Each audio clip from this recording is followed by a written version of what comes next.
Il est 10 heures à Info Télévision et à Yaoundé. Mesdames, Messieurs, bonjour et merci de nous rejoindre dans le cadre de votre Agora du 10-12 Espace Miné sur les antennes de Info Télévision. C'est un plaisir pour moi d'être parmi vous ce matin. Espace Miné qui est donc cette émission qui nous permet d'explorer les grandes lignes de notre société. Aujourd'hui, un thème qui allie à la fois passion, pouvoir, mais surtout prise de risque. On parle bel et bien de l'entrepreneuriat dans le secteur des médias. Mesdames et messieurs, une question qui se pose aujourd'hui, est-ce qu'investir dans les médias est un pari fou ou alors une stratégie d'avenir à l'heure où la presse traditionnelle vacille, n'est-ce pas, où les réseaux sociaux également redéfinissent l'information, où on a l'impression que les populations sont de plus en plus méfiantes concernant bien évidemment les médias. Certains choisissent quand même d'y mettre de leur cœur, de leur énergie, de leur argent et même de leur nom. Mais pourquoi? Pour quelle finalité? Est-ce, mesdames et messieurs, par pure conviction? Est-ce par engagement? Est-ce parce qu'ils sont à la quête d'influence? Ou alors, n'est-ce pas, est-ce que c'est un secteur encore rentable de nos jours? Et surtout, quel risque prend-on lorsqu'on se lance dans le secteur de l'entrepreneuriat et l'entrepreneuriat médiatique? En tout cas, ce matin, avec nos invités sur le plateau, nous aurons le plaisir d'aborder voilà, toutes ces parties, n'est-ce pas? Parlons d'enjeux, parlons d'opportunités, parlons de difficultés, de dangers également liés à cette thématique. Nous parlerons donc ce matin, très chers téléspectateurs, de l'entrepreneuriat dans le secteur des médias. Est-ce qu'aujourd'hui, c'est encore une bonne chose de se lancer dans l'entrepreneuriat? Quelles sont les difficultés auxquelles font face à ces personnes qui se lancent dans la presse écrite, la télévision, la radio et tout ce que cela comporte? Mesdames, Messieurs, l'ossature de cette émission nous permettra également de vous balader à travers les kiosques pour prendre les grandes unes parues ce matin. Nous aurons la sagesse du jour et bien évidemment une dénonciation fait que vous n'aimez pas quelque chose qui vous énerve certainement dans la société au quotidien et que vous n'avez pas la possibilité de dire. Nous sommes là sur ce plateau pour dénoncer ce genre de fait. Et bien évidemment, nous aurons notre grand moment de débat à travers la thématique annoncée juste tout à l'heure. Très chers téléspectateurs, lorsque tout ceci est dit, permettez-moi d'accueillir et de dire bonjour à nos invités sur le plateau en ce mardi matin. Je rappelle, nous sommes mardi le 8 avril 2025. Alors, ils sont déjà avec nous ce matin. À ma droite, on va commencer par notre jeune chef d'entreprise que vous connaissez déjà. Il est avec nous tous les mardis. Lui, c'est Maxime Ibrahim Julien, une composition de 3 prénoms. Bonjour et bienvenue sur le plateau de Espace Miné. Bonjour Andrea, bonjour à tous les millions de téléspectateurs, bonjour aux copanélistes de ce matin. C'est un plaisir de vous avoir parmi nous. Le plaisir est partagé, Andrea.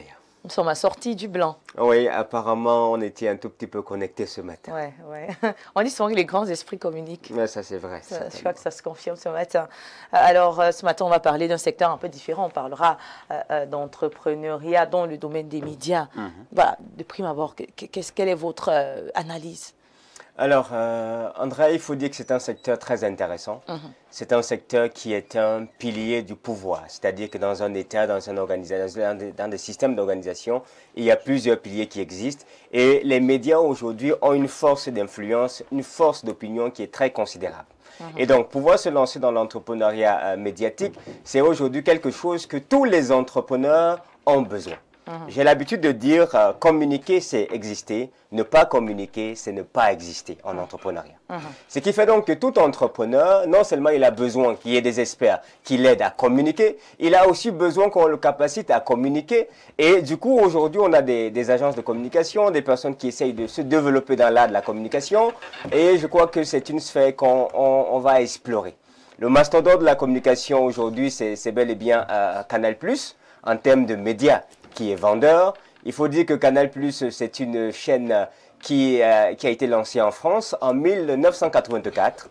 En 1984, lorsqu'elle a été lancée, elle était la toute première chaîne qu'on payait pour pouvoir suivre des émissions, que ce soit des séries, que ce soit du sport, que ce soit des feuilletons. Et depuis 1984 jusqu'à aujourd'hui, Canal+ est monté. Quelle a été la stratégie? Quelle a été la vision? Donc ça sera un partage d'expérience avec les autres personnes qui veulent se lancer dans la sphère médiatique pour pouvoir accomplir quelque chose de grand. Qui n'aimerait pas ce matin être le PDG de Canal+. J'ai envie de dire personne.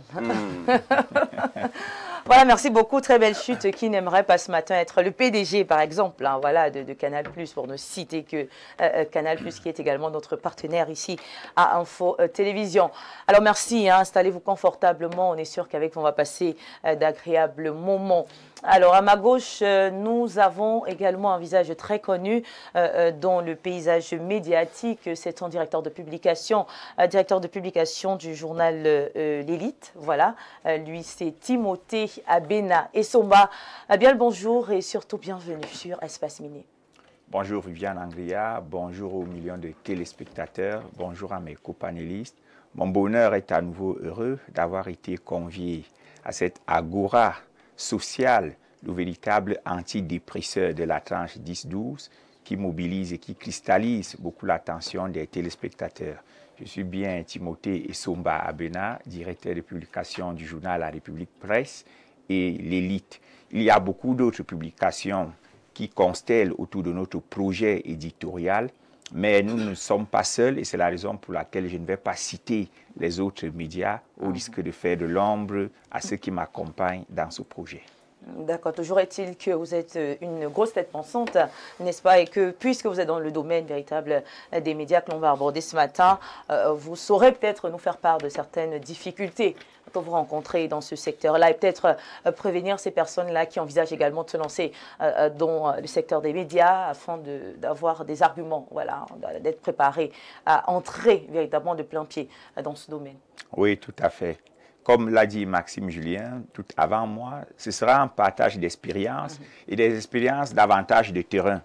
Parce que moi, dans ce domaine, c'est vrai que le mot est haïssable, mais je combine à la fois l'apprentissage théorique à l'école de journalisme, et l'apprentissage de terrain sur le tas qui m'a permis de rencontrer, de comprendre un type de choses qui permettent de s'en sortir dans l'entrepreneuriat éditorial. Et je me plais souvent à dire à ces jeunes étudiants sortis de l'école de journalisme qu'avant de se lancer dans un projet éditorial, il est bon de côtoyer d'abord les aînés, il est bon de se frotter au milieu pour comprendre tous ces méandres, tous ces mécanismes, tous ces parfois obstacles et apories que l'on ne peut pas anticiper au cours d'un cours magistral, par exemple, à l'ESSIC, à l'ISTAG, à Scientou et autres. Il y a beaucoup de choses que l'on découvre sur le terrain. On se fait même parfois soi-même sa propre opinion et on pense ses propres stratégies en fonction de toutes les aspérités que l'on rencontre lorsqu'on se déploie dans l'univers public en tant qu'entrepreneur de presse. D'accord, merci beaucoup d'avoir planté le décor. Il est également avec nous ce matin sur le plateau de Espace Mini. C'est un expert en entrepreneuriat, même si aujourd'hui on va parler d'un domaine précis. On est sûr que lui également pourra nous apporter, n'est-ce pas, en plus dans ce débat, à l'heure où l'information est partout. Il faudra quand même se poser la question de savoir si investir dans les médias peut encore être rentable, mais surtout utile.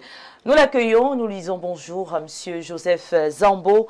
Bienvenue sur le plateau de Espace Mini. Bonjour Viviane Angria et bonjour aux millions de téléspectateurs qui nous suivent. Alors vous êtes en marron ce matin. C'est du marron, c'est de l'orange? Bon, c'est une couleur. C'est une couleur. C'est une commande? Commande personnelle? Bon, la personne qui se charge de choisir les tenues a bien choisi que ce soit ça aujourd'hui. D'accord. Le ministre de l'Intérieur. D'accord. On va dire bonjour quand même au ministre de l'Intérieur ce matin. Vous savez, on a besoin de l'intérieur pour vous avoir aussi ici sur le plateau. On a besoin de l'intérieur pour l'extérieur. Exactement. Alors, j'espère que vous allez bien. Ça va? Non, ça va très bien. Surtout le thème d'aujourd'hui qui est très percutant. Et de même aussi, ma joie ne fait que déborder parce que le 26 de ce mois, l'une de mes entreprises, quelque part, organise un concours pour les étudiants qui souhaitent bien aller étudier en Italie. Donc le concours va se passer à Yaoundé. Et ceux qui veulent plus en savoir peuvent aller sur ma page Facebook, Monsieur Zambo Joseph. Un concours qui nous permet de gagner quoi? Non, un concours qui permet d'aller faire des études en Italie. Vous Donc savez, de gagner un voyage? Bon, pas gagner. Non, la réalité c'est que beaucoup de jeunes au Cameroun se retrouvent souvent parfois à l'étranger. dans des universités ne sachant même pas ce qu'ils veulent, les filières qu'ils veulent faire et tout. Donc aujourd'hui, il est question de bien élaborer son plan professionnel, d'élaborer son plan d'études, son projet d'études, son projet professionnel, afin de pouvoir réellement choisir la filière qu'il faut relativement à la fonction qu'on veut faire après. Donc, il y a plusieurs universités aujourd'hui à l'étranger qui préfèrent qu'au niveau des pays d'Afrique, qu'un certain concours se fasse pour qu'une sorte de recensement se fasse afin que ceux qui voyagent sachent exactement ce qu'ils vont faire. Très bien. Hein. Au moins là, ce sera par une méthode, une voie normale. Hein, oui, très homologuée. Beaucoup prennent des risques très souvent par la mer, n'ayant peut-être pas ce genre d'informations. Et donc voilà, hein, une information pour ces personnes qui aspirent à voyager. Qu'est-ce qu'il faut faire? Est-ce qu'il y a un contact? Est-ce qu'il y a une page? Oui, justement, Italia Travel, c'est le nom de la page sur Facebook. Tout le monde peut partir. Et pour ceux qui ne sont pas sur Facebook? Ceux qui ne sont pas sur Facebook, peut-être, je ne sais pas si je peux donner mon contact. Allez-y. Oui, mon numéro, c'est le 656 14 04 53. Voilà, merci beaucoup. Hein. C'est également ça, espace miné, un espace d'opportunité, voilà, où vous pouvez justement trouver, je sais pas, hein, voilà, un chemin, votre avenir. Merci encore à vous, Zambo Joseph, d'être là ce matin. Et pour terminer, nous avons également un jeune invité qui a bien voulu être des nôtres ce matin. Vous le connaissez, c'est un journaliste. Lui, c'est Xavier Pierre Essomba. Et c'est un plaisir de vous avoir parmi nous. Merci d'avoir accepté notre invitation. Bien le bonjour à vous. Bonjour, bonjour à vous. Bonjour également aux copanélistes qui sont là et aux nombreux téléspectateurs qui nous regardent certainement ce matin. Moi aussi, c'est un réel plaisir d'être là, surtout pour venir partager et apprendre sur des questions d'entrepreneuriat, parce qu'il s'agit effectivement de cela. Investir dans les médias, un risque, oui, on en parlera tout à l'heure, et le peu de temps que j'ai déjà passé dans le milieu, et en tant que professionnel de la communication également, nous allons partager un certain nombre de connaissances sur la question. Vous êtes également manager d'artistes. Ah oui, oui, quelquefois. Vous savez que quand on est un diplômé en communication des organisations, c'est effectivement un domaine qui ouvre le pan à beaucoup de secteurs d'activité. Et donc, effectivement, on peut, au-delà de travailler comme journaliste dans un média ou présenter un événement, ou encore manager une cellule de communication dans une entreprise, on peut également manager les artistes parce qu'il s'agit effectivement d'une organisation. Ça ne se limite pas seulement en entreprise, encore que l'artiste aussi, c'est une entreprise à part entière. D'accord, voilà. Merci beaucoup. L'artiste est également une entreprise à part entière. Le panel, il est donc présenté. Nous aurons certainement un 5e panéliste qui va nous rejoindre, François Bokeh, pendant l'émission. Et puis Blair Niemek qui sera absent, voilà, parce qu'il a eu un imprévu. Très chers téléspectateurs, le décor étant planté, allons-y de plein pied avec cette première partie consacrée à la sagesse du jour. La sagesse que nous vous proposons ce matin.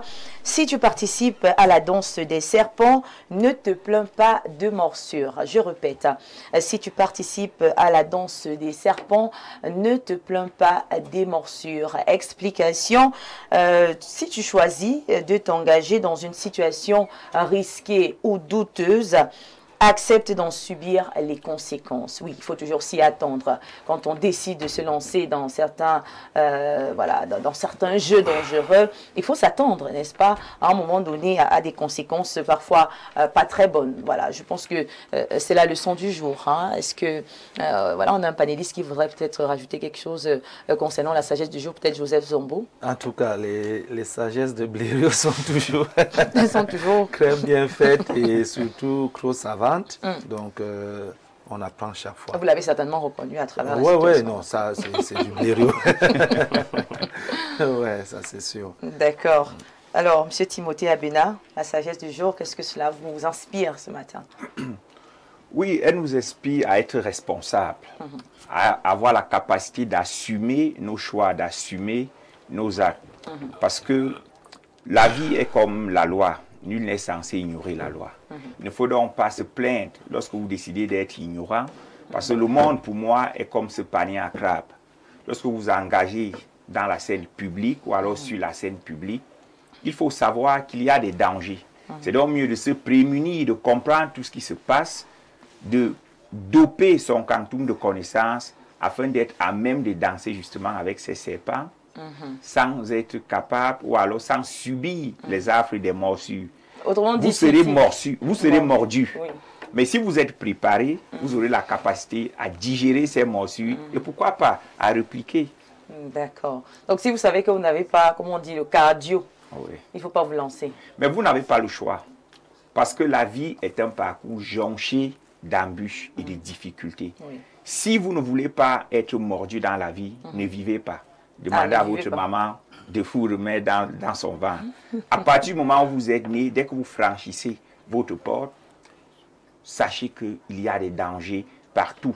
Donc je ne pense pas qu'on ait le choix de décider si on sera mordu ou pas. Il faut juste être prêt à encaisser les coups et à se donner les moyens de ne pas être érodé au point de se décourager par les difficultés de la vie. D'accord, donc c'est pour dire qu'on n'a même pas le choix. Alors. n'a pas le choix. Danser avec les serpents s'impose parfois. Ça nous. pose, oui. Monsieur Xavier, C'est qui les serpents? C'est- C'est tout le monde. C'est tout le monde. Bon, c'est qui les serpents? c'est vrai que c'est un avis que je ne partage pas beaucoup. Il est vrai qu'il faut assumer ses choix, parce qu'on n'est pas toujours obligé de vivre avec les serpents. On peut décider de se contenter, ou alors, comme disent au village, cintrer le sac à son niveau.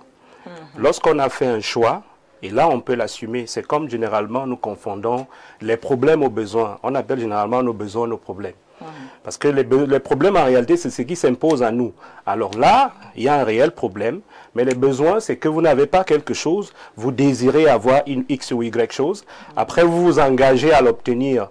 Sauf que, excusez-moi de parler un peu des femmes, c'est beaucoup plus les femmes qui se retrouvent dansent dans avec cette les serpents, situation et elle n'assume pas, mais elle veut faire porter plutôt la charge à quelqu'un d'autre et à tout moment elle va vous appeler pour dire j'ai un petit problème, j'ai un problème. Quel est le problème? J'ai besoin de ceci. Est-ce que le besoin vous a appelé? C'est vous qui créez le besoin. Donc, lorsque vous avez fait un choix, vous devez absolument l'assumer. C'est vous-même qui avez décidé de marcher avec les serpents. Les serpents ne sont pas venus à vous. Donc, c'est ce que je peux dire à ces dieux. Voilà, merci beaucoup Ibrahim qui est très calme. On a l'impression qu'il se sent un peu concerné par la sagesse du Serpent, j'aime pas les serpents.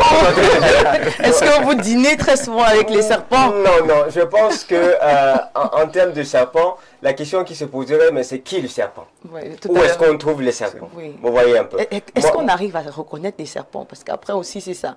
Et comment faire pour savoir que là, Joseph Sambo Peut-être un serpent. peut-être un serpent? Il y a plusieurs types de serpents. Il y a plusieurs types de serpents. Moi, je vais plutôt parler parce que la sagesse de jour, elle indexe son entourage, les Oui. personnes avec lesquelles on est en Oui, intercommunication. bien évidemment. Il y a une étude scientifique qui a démontré aux États-Unis qu'on était les moyennes des 4 personnes avec lesquelles on marchait les plus, on parlait les plus.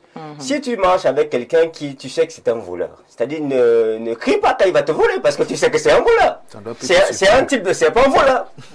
Donc, si tu marches avec quelqu'un qui est une prostituée et puis qu'elle te rêve avec un autre homme, ne crie pas qu'elle est partie avec quelqu'un d'autre, c'est une prostituée. Donc, il y a des serpents partout. C'est vous qui définissez avec qui vous marchez. En tout cas, moi, je ne marche pas avec des serpents. Mais il y a quand même des personnes qui peuvent marcher avec des serpents sans toutefois se faire contaminer par les Non, serpents. non, non, non, le serpent, c'est le serpent, Andrea. Quand on dit que vous êtes la moyenne des 4 personnes avec lesquelles vous marchez le Ça veut plus, dire c'est parce que qu'en je réalité, peux marcher avec une fille qui... chacun vous... Non, non, Andrea, quand vous marchez avec quelqu'un, que vous le vouliez ou pas, il vous transmet son énergie, Ah bon? sa vision des choses, sa façon de voir. Il y a des personnes qui ont des Vous fortes pouvez personnalités. avoir au départ beaucoup de résistance, mais avec le temps, vous allez commencer à adhérer. C'est une étude scientifique. D'accord. Donc quand on vous prend là, vous aurez 20% des 4 personnes avec lesquelles vous parlez le plus. S'il y a un serpent là-bas dedans, vous êtes une petite serpent. Petite serpente. Voilà, heureusement qu'il n'y en a pas dans mon entourage. En tout cas, Super. j'espère. Hein. Tant mieux. Merci beaucoup à tout le panel pour cette première partie consacrée à la sagesse du jour. On va donc y aller, très chers téléspectateurs, avec la deuxième partie consacrée à la revue de presse. Quels sont les gros titres à ne surtout pas manquer en ce deuxième jour de la semaine, mesdames, messieurs. Tout de suite, après la transition, nous allons les découvrir.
Retour sur le plateau, place à la revue de presse de ce mardi. Très chers téléspectateurs, les titres qui font l'actualité, les analyses qui nous orientent au quotidien. Allons-y les découvrir avec notre très chère Claudia Ntia qui nous rejoint à l'instant sur le plateau. Bien le bonjour. Bonjour. La star, parce que ça c'est un look de star. Hein. Pour un mardi, c'est violent. Merci Viviane Angrea, quel accueil, merci. Mais le look de rockstar, c'est-à-dire, on ne comprend pas. Est-ce que tu peux m'expliquer ton look ce matin? Je ne sais pas, c'est un chapeau de... Tu sais que je te remplace à décollage tous les matins.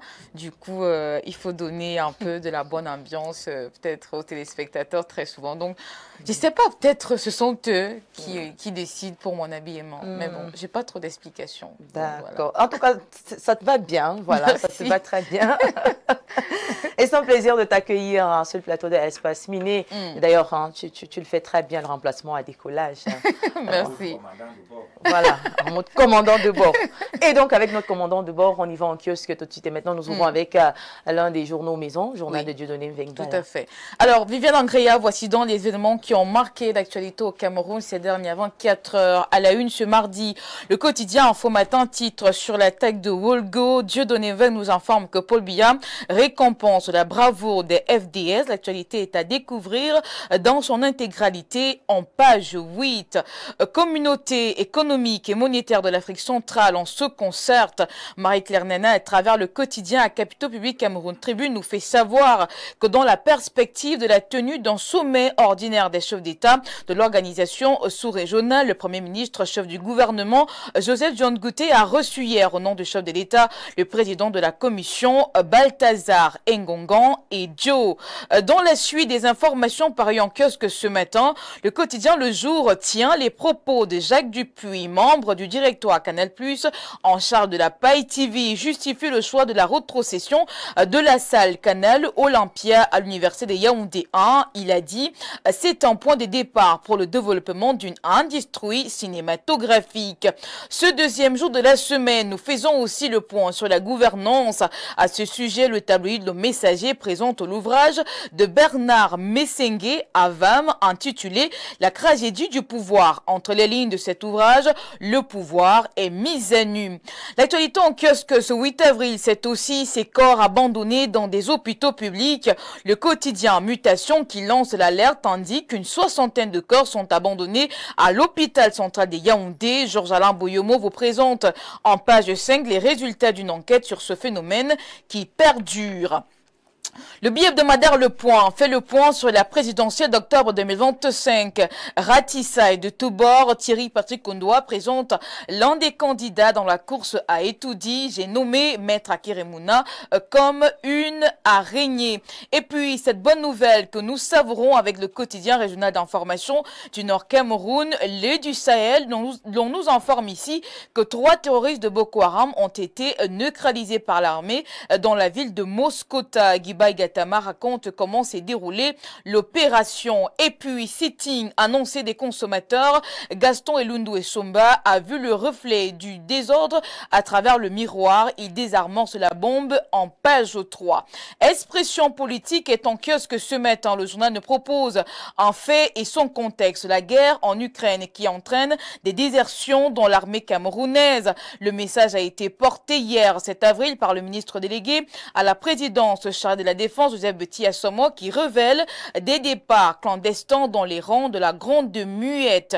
Pour clôturer, parlons de la Fédération camerounaise de football. Le journal satirique Le Popoli présente quelques églisiens qui tiennent des papiers en main, non pas pour la lecture d'une sainte écriture, encore moins pour entonner des chants. Ces derniers sont en train de sortir en rang ciré de l'église. L'on découvre finalement que ses membres présentent leur démission au pasteur de Tinga. Les hiboux s'interrogent certainement en ce moment pourquoi la chapelle se vide. Point d'interrogation. Pourquoi la chapelle se vide? Ah oui, justement. La chapelle de Tinga se vide. Point d'interrogation. De belles actualités, en tout cas, pour ce mardi matin. On va y aller avec une petite analyse quand même. Hein. C'est vrai qu'on a écouté beaucoup, mais alors beaucoup de belles informations. Par exemple, le journal Mutation qui nous parle des corps, n'est-ce pas, abandonnés dans des hôpitaux publics. Que se passe-t-il? Viviane Angrea, ce qui se passe, je n'en sais trop rien. Tout ce que l'on sait, c'est qu'il y a beaucoup de familles qui ont abandonné leurs défunts dans des morgues. On parle principalement de l'hôpital central de Yaoundé. Et il faut dire qu'il y a pas mal de personnes qui décèdent qui, on va dire, n'ont pas de carte d'identité. Donc, ils sont difficilement identifiables et du coup, retrouver leurs différentes familles, ça devient un peu compliqué. Mais voilà, si le quotidien Mutation en parle ce matin, c'est pour aussi tirer la sonnette d'alarme. Alors, chères familles, allez-y récupérer vos différentes personnes décédées dans les morgues. Ça va essayer un peu de désamorcer quand même le ton. On parle déjà de 60 personnes.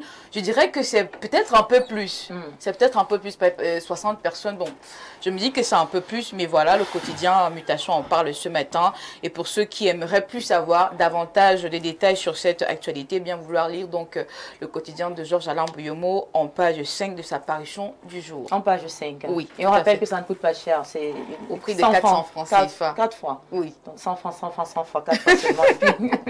Quel calcul! Ça vous permet, vous savez, les femmes savent calculer rapidement. Rapidement, surtout quand il s'agit d'argent. Surtout les petites serpentes.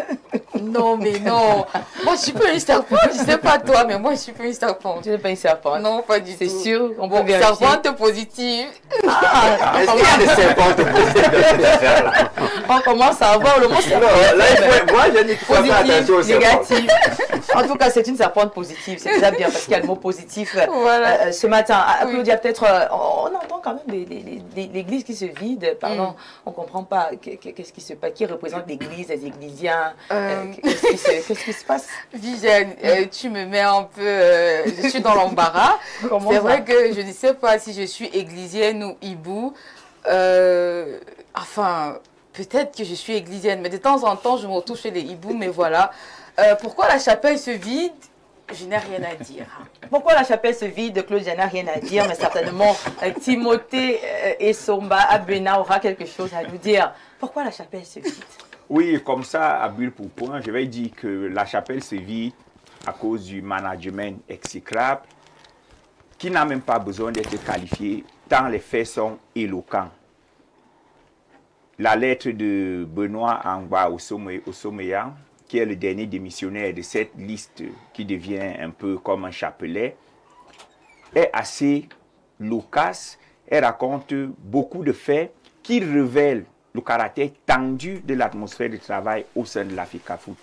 Et ceci se caractérise par le fait que les caisses soient déjà complètement vides et toute la tension qui est aujourd'hui exhalée est liée à cet environnement de marasme économique. Voyez-vous, le championnat qui est censé être la mamelle nourricière de l'Africafoot fonctionne au rabais. L'État est obligé de le subventionner, si bien que l'Africafoot n'arrive pas à avoir des revenus propres. La seule manne restante donc était les sélections nationales.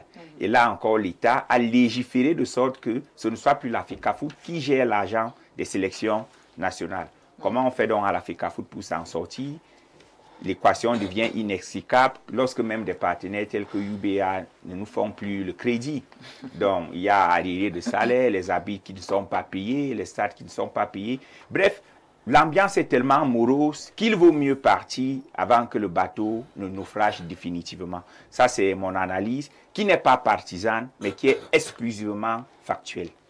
En tout cas, merci. C'était une analyse concernant la grande une du journal Popoli ce matin. Merci à tous. On va refermer la page consacrée à la revue de presse et nous accueillons à l'instant notre tout dernier panéliste. Vous le connaissez également, c'est le président du réseau des patrons de presse.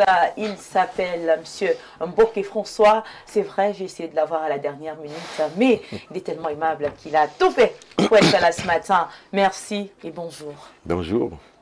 Bienvenue à vous sur le plateau de Espace Miné. Merci beaucoup. Nous sommes des ouvriers et quand on nous sollicite, nous devons répondre à l'appel. Merci, merci beaucoup d'être là. Sentez-vous à l'aise sur le plateau. D'ailleurs, vous avez l'habitude de nos plateaux ici à Info Télévision. Ce matin, on a une thématique très intéressante. On parlera du domaine de l'entrepreneuriat parce que mardi, c'est mardi entrepreneuriat, mais précisément dans le secteur des médias. On a tellement de problèmes dans le secteur des médias. Les patrons des médias se plaignent, on se pose des questions. Pourquoi est-ce qu'ils se sont lancés dans ce domaine? Qu'est-ce qu'ils visaient? Quelles sont les difficultés qu'ils ont rencontrées? Quels sont les enjeux? Quelles sont les opportunités? Est-ce qu'il y a des choses à corriger? Pourquoi est-ce que l'État n'accompagne pas assez les médias privés, par exemple? Donc, autant de questions que nous tenterons de répondre tout au long de cette émission. Et nous sommes sûrs que voilà, vous êtes bien placés pour nous apporter des éléments de réponse. Absolument, oui. D'accord. Alors, mesdames, messieurs, on va donc y aller avec cette autre transition. Et juste après, on se retrouve dans le cadre de la dénonciation du jour. À tout de suite.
Retour sur le plateau, fidèles téléspectateurs de Espace Mini de Info Télévision en général. Nous sommes également en direct de notre page officielle Info TV Cameroun via le réseau social Facebook. Vous pouvez également nous retrouver via notre page YouTube. Et pour ceux-là qui sont devant leur petit écran, eh bien, c'est toujours un plaisir de vous savoir nombreux à la maison, soit via la 6 ou voilà, le numéro 317 de votre bouquet CanalSat. Qu'est-ce qu'on dénonce ce matin? Oui, on a donc un téléspectateur qui nous a contacté voilà, pour nous prévenir d'une situation dans son quartier où elle se serait faite agresser par un moto-taximène, voilà, un taximène qu'elle a reconnu, voilà, et cela nous a inspiré. On s'est dit pourquoi ne pas dénoncer ce matin ces moto-taximènes dont on a pourtant besoin, parce que très souvent, lorsqu'on est dans les embouteillages, lorsqu'on est pressé ou qu'on a un rendez-vous à rattraper, on pense d'abord à une moto, à prendre une moto. Mais alors, ça devient triste lorsqu'après, ce sont ces mêmes motos-là qui nous servent en journée, qui se retrouvent, qui se transforment en agresseurs dans la nuit. Et puis, il y a beaucoup d'autres personnes qui dénoncent à la fois, parfois, ce manque d'hygiène de certains conducteurs des motos qui, voilà, ne tiennent peut-être pas compte du blanc que porte bien Andrea. Voilà, ça veut dire on va vous bâcher avec quelqu'un qui sort fraîchement de son chantier, avec quelqu'un qui sort fraîchement du garage, parce que les garagistes n'aiment pas laver les mains. On a toutes ces choses-là parfois qui indisposent, n'est-ce pas, les clients, les passagers à bord des motos. Pour ne citer que cela, très chers téléspectateurs, on va essayer d'en débattre ce matin avec nos panélistes sur le plateau parce que c'est un fait réel, c'est une situation gênante, il faut le dire. Beaucoup ne savent plus à quel sens se vouer parce que d'autres vivant dans des endroits assez reculés, dans des quartiers où on n'a pas accès, n'est-ce pas, aux véhicules. On est obligé de faire avec les motos. Mais pourquoi? Pourquoi est-ce que ces motos ne peuvent pas se contenter de l'argent qu'on leur donne après nous avoir transportés à destination? Pourquoi il faudrait qu'après, dans la nuit, ils se transforment en autre chose? Donc voilà, mesdames et messieurs, la dénonciation du jour, on va dire carton rouge, stop, mais alors stop à ces mototaxis-là qui agressent, à ces mototaxis-là qui manquent d'hygiène, qui ne prennent pas soin de leur moto, à ces mototaxis-là qui n'ont pas une bonne moralité. C'est vrai qu'on va saluer également en passant ceux-là qui se comportent bien, parce qu'on a aussi d'autre part des mototaximènes qui sont bien. Ça veut dire que vous pouvez même confier à une moto votre enfant le matin, il vient prendre votre enfant, il l'amène à l'école le soir, il la ramène. Voilà des modèles. Donc soyons des mototaximènes modèles. Mais on va d'abord quand même tirer un tout petit peu sur ceux-là qui ne font pas du bon travail. Alors, je vais commencer avec M. Mboké François. Quelle lecture faites-vous là sur le coup de cette situation des mototaximens qui agressent? Oui, Viviane, il faut dire que nous avons accueilli les motos à une époque avec beaucoup de sourires. Mais ces derniers temps, vous l'avez dit, hein, c'est pas tout le monde, mais il y a une récurrence des agressions à bord des motos. Et récemment, nous étions au niveau de l'avenue Germaine. Il y a quelqu'un qui est arrivé d'Europe et qui s'est arrêté là pour saluer ses amis. Ils ont partagé le pot. Toutes ses clés et téléphones étaient dans son porte-monnaie. Lorsqu'il se lève pour partir, une moto rapace est passée. Et on a amené son porte-monnaie avec tous ses documents, ses clés de la voiture. La voiture restait là, immobilisée pendant longtemps. Donc, actuellement, nous avons un confrère qui est évacué à Paris après 2 agressions par des gens qui conduisent des motos. Donc, la situation est vraiment déplorable, surtout la nuit. Surtout à partir de 18 h, la moto n'est plus sûre à Yaoundé. Et il faut faire... pour ceux qui empruntent les motos souvent, il faut cultiver les habitudes de fidélisation. Il faut avoir vos motos, même si vous avez des gens qui doivent accompagner des enfants à l'école, il faut fidéliser certains mototaximens pour qu'ils le fassent. Parce que confier vos enfants ou alors vous laisser transporter par quelqu'un que vous ne connaissez pas à une certaine vraiment dangereux de nos jours. D'accord, merci beaucoup. Et justement, vous faites bien de le mentionner ce matin. On a de plus en plus des personnes qui se font agresser à bord des motos. Notre collègue, d'ailleurs, ici à Info Télévision, Jean-Bounou Fang, on en a été victime. Et voilà, il s'est retrouvé à l'hôpital. Je pense également ce matin à l'artiste Paul Levant qui vient de passer par 2 agressions devant son portail, voilà, avec toujours des motos armées, parce qu'ils ont toujours des longs couteaux. Des longs couteaux et tout. Voilà, on ne sait pas qu'est-ce qui se passe véritablement. Comment essayer quand même de comprendre cette situation et peut-être comment pallier? Est-ce qu'on va arrêter de prendre les motos? Comment on va faire donc, quand on sera finalement en retard, Joseph Zambo? Bon, en tout cas pour moi, je pense que quand on dit moto-taximen, c'est qu'on fait référence à une profession. C'est-à-dire pour ceux qui ont pour profession conducteur de moto. Mais jusqu'aujourd'hui, je ne pense pas que ce soit déjà vraiment une activité professionnelle. Je ne pense pas qu'il y a une attestation. Pas l'entrepreneuriat, ça n'entre pas dans le volet de l'entrepreneuriat. Or, c'est un problème. Parce que je vous assure qu'un motoman qui travaille bien gagne de l'argent. Je vous assure, c'est... Vous savez, nous qui sommes souvent en costume là, on part au bureau chaque jour, les motomans font ça dur à nos femmes. Hein? Mais comment ça? Non, il peut promettre que 5 000 à une femme chaque jour, il donne. Ah bon? Et ça ne nuit en rien, à ses cotisations et autres. Mais Joseph, on a quand même un syndicat, n'est-ce pas, des mototaxis. Est-ce qu'ils ne collaborent pas avec, je sais pas, l'État pour essayer d'améliorer la sécurité? Non, est-ce que le syndicat, c'est une organisation qui défend juste les droits des motomans? Mais est-ce que ça veut dire que c'est une activité encadrée? Une activité qui donne autant d'argent, une activité qui aide autant. Parce que si on a accepté les motos au Cameroun, c'est parce que premièrement, on n'a pas de route, l'accessibilité est un problème. Deuxièmement, ce n'est pas tout le monde qui a la chance de s'offrir une voiture. Troisièmement, les coûts de transport, à un moment donné, en taxi coûtaient beaucoup plus cher qu'avec la moto. Et aussi, ces taxis ne vont pas dans tous les endroits. Donc, si on décide d'enlever les motos aujourd'hui, ça ferait plus de mal à la population que de bien. Mais... Parce qu'on se dit que là, ils vont véritablement se transformer en... Ça veut dire qu'ils n'auront même plus 2 métiers. Oui, ils n'auront que voler. Ils vont se concentrer sur les agressions. De l'autre côté aussi, moi, je dis le ministère du Transport doit essayer d'homologuer cette activité. Il faut que ce soit une activité encadrée. Il faut que ce soit un métier. Et du moment où c'est un métier, ça se fait qu'il est régulé, il est contrôlé et qu'on puisse enregistrer les motomans, pas auprès des syndicats ou des communes, que ce soit comme les NAM, que ce soit comme le CUS, parce qu'ailleurs, c'est des activités encadrées par les gouvernements. Ça signifie que tu as une carte professionnelle, tu es motoman, il y a même un système de points, c'est-à-dire à chaque action menée qui n'est pas bonne, on peut t'enlever les points jusqu'au point où tu peux perdre ton droit de conduire la moto ou quoi que ce soit. Du moment où c'est enregistré, ça passe. Aujourd'hui, on a des motos qui n'ont pas de plaques d'immatriculation. On ne sait pas où les retrouver. Voilà. Et même les chasubles qu'ils portent ne portent pas leur nom. Ça pose quand même un nom des quartiers. Il y a des noms de quartiers. Il y a combien de personnes qui vivent à Oja ou à Biémassi? De l'autre côté, il y a un numéro. Mais est-ce que ce numéro appartient à celui qui est sur cette moto?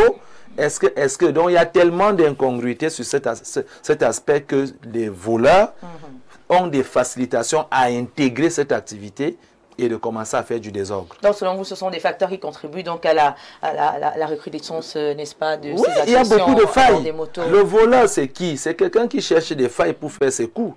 Maintenant, au niveau du service de moto, il y a tellement de failles qui offrent des facilitations à ces voleurs de faire du mal. Comment tu reconnais le bon motoman du mauvais motoman? Ça n'existe pas pour le moment. D'accord. Justement, peut-être, l'on devrait parler à un moment donné des initiatives voilà, communautaires, des programmes de sensibilisation pour peut-être davantage édifier les populations sur voilà, les déplacements en moto, comment identifier la bonne moto de la mauvaise moto, même si on sait Il faut qu'on puisse coller le chauffeur à sa moto. D'accord. Peut-être Xavier va peut-être nous apporter un plus également à ce sujet. Est-ce que ce ne serait pas un début de solution, commencer à mieux s'intéresser à ce secteur et essayer de protéger les populations en organisant des sensibilisations, des programmes communautaires et voilà, et qui pourraient informer ceux-là qui ne savent peut-être pas encore les réalités. Parce que moi, je suis souvent surprise de voir quelqu'un qui raconte encore une agression sur une moto avec autant d'émotions. La personne semble choquée et surprise parce que parfois, on a agressé, on dit, OK, il fallait s'y attendre, hein, il y a de la sécurité. Mais il y en a qui sont encore tellement surpris, on a l'impression qu'ils ne vivent pas avec nous, à Yaoundé, à Douala. Un peu comme pour dire que l'agression est déjà monnaie courante c'est une norme. C'est déjà une norme. Triste réalité. Hein, je pense qu'on n'a pas encore atteint ce niveau et c'est pour ça qu'il est important qu'on puisse encore régler ce qu'on peut rattraper le plus tôt avant que la situation n'atteigne ces niveaux. Et je pense que les communes peuvent jouer un rôle très important justement au niveau de l'encadrement des motos parce qu'ils récupèrent déjà les taxes. Ils ne doivent pas seulement chercher le bénéfice, mais surtout encadrer pour protéger les populations, pour réguler le secteur. Je prends un exemple, je ne sais pas si c'est la mairie ou c'est plutôt les forces de l'ordre qui devraient s'en occuper, mais puisque les motos s'enregistrent dans les communes, on peut effectivement enregistrer et donner une identification sur les chasubles qu'ils abordent et que ce soit obligé de rouler avec un chasuble. Si vous ne portez pas, alors vous êtes en infraction. Ça peut être un début de solution, surtout pour des mototaximens qui travaillent dans la nuit. Qu'ils aient un numéro qui est suffisamment identifiable. Et quand on arrête très souvent les motos, là, c'est vrai, c'est avec beaucoup de brutalité, beaucoup également s'en plaignent. Pourtant, sauf que là, également pour la sécurité. Sauf que là, la sécurité, je pense qu'à ce niveau aussi, la mairie cherche son bénéfice tout simplement. Parce qu'on interdit aux motos d'accès à certains milieux, et puis lorsque vous vous retrouvez là, on récupère votre moto. Or, on peut régler la situation autrement. Hein? Est-ce qu'il a un chasuble? Il faut commencer par là. Oui. Est-ce que c'est son chasuble? Est-ce que... Voilà. C'est-à-dire contrôlé avec la CNI. Oui, il faut que ce soit son chasuble. Est-ce qu'il a même un permis de conduire? Je pense que le permis A. Est-ce qu'il a un permis de conduire qui lui permette? Parce que quand on parle justement des agressions sur les motos, il n'y a pas que le fait des agressions physiques, il y a les agressions verbales, il y a même l'agression morale. Il y a les viols. Il faut voir comment ces gars roulent. Voilà. D'abord, ils ne respectent pas le code de la route, c'est trop d'incivisme. Maintenant, il faut encadrer tout ça. Peut-être que les éléments de la police municipale qui sont en route au quotidien, on peut également peut-être leur donner quelques éléments pour pouvoir contrôler aussi ces motos. Parce qu'ils sont particulièrement violents, il faut dire, hein, même envers les conducteurs de... Ça veut dire quand ils tombent sur une femme, c'est grave, parce que si tu essayes encore là, je casse ton pare-brise. Ils sont violents sur quel aspect? C'est ça, ils sont violents d'attraper la moto, et leur violence s'arrête si tu peux régler. C'est-à-dire? Donner l'argent. Mais moi, je dis ça. Ah bon? Oui, je dis, ces gars de la commune, j'ai déjà été interpellé étant sur une moto. J'étais parti pour une mission dans mes fonctions à l'humanitaire. On bloque ma moto. On me dit, monsieur, toi-même, oui, tu es de l'humanitaire. Toi-même, tu n'as pas de problème. On reste avec la moto. D'accord. Et il a fallu l'argent pour que la moto ait déjà la possibilité de circuler là. Et je me pose donc la question, est-ce que c'est un pass? J'ai l'impression que la commune à Yaoundé pour les motos, c'est un peu comme des péages. C'est comme les péages. Dès que tu payes, tu peux continuer. Quand tu reviens, même on a noté. Voilà, on porte ta moto quand tu n'as pas pu payer. Mais ce n'est pas que c'est mort. Tu peux encore aller payer à la mairie. Parce que chaque mairie a même un adjoint mais spécialisé pour le service des motos. Il y a même une mairie que je suis parti pour délivrer une moto. Il était habillé même en tenue, sa tenue un peu comme la tenue pro des motos. Donc celui qui a, lui, il est en charge de ça. Donc quand tu arrives, il te dit, ton cas c'est quoi? Il donne des directives. Tu pars à la caisse, tu jettes, ta moto sort. Donc quand ça sort là, c'est que tu as déjà le droit de continuer. On a légalisé donc, les choses. Vous voyez, donc on ne résout rien en fait. On paie juste le péage. Et entre autres choses également, comme je disais tantôt, que nous ne devons pas, là, ou alors l'ordre gouvernant ne doit pas seulement chercher le bénéfice. Il y a aussi la phase de sensibilisation et même d'indication. Parce que les motos, c'est des gars, pour beaucoup, n'ont pas de permis. Alors, ils roulent à tort et à travers. Ils ne savent même pas qu'il est dans une zone interdite. Alors, il faut peut-être mettre des plaques de signalisation partout dans les coins pour dire que voici les motos qui sont autorisées à tel endroit. Le jour qu'on parlera peut-être du fameux sabot tous les jours, peut-être qu'on va évoquer d'autres cas parce que vous voyez qu'on n'a pas prévu de parking ou garé, mais tous les jours, on vient mettre des sabots. Vous voyez, donc on cherche seulement les bénéfices, mais on ne cherche pas à régler le problème.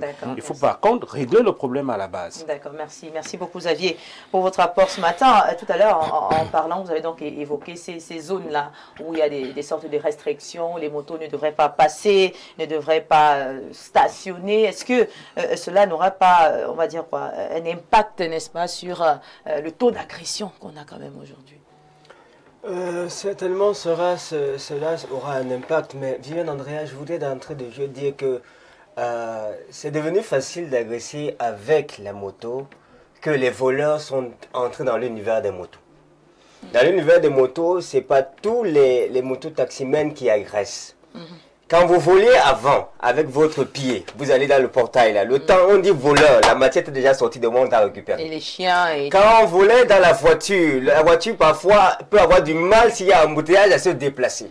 Des agresseurs ayant étudié le système de développement de leur activité ont estimé qu'il est beaucoup plus intelligent de se tenir derrière les motos. Donc tous les motomans ne sont pas forcément des agresseurs ou des voleurs. Ça c'est la première chose que j'aimerais dire. Ils sont infiltrés par un ensemble de voleurs expérimentés. Eux-mêmes ils se font agresser. Non seulement ils peuvent facilement se faire faufiler. Oui, eux-mêmes ils se font agresser. On arrache leur moto. Non, eux-mêmes ils sont en danger. Entre eux-mêmes. Ça c'est la première chose que je voulais dire. Vous voyez que parlant de... Il y a les positifs et les négatifs. La deuxième chose à ce corps de métier, c'est que c'est un corps de métier de douleur.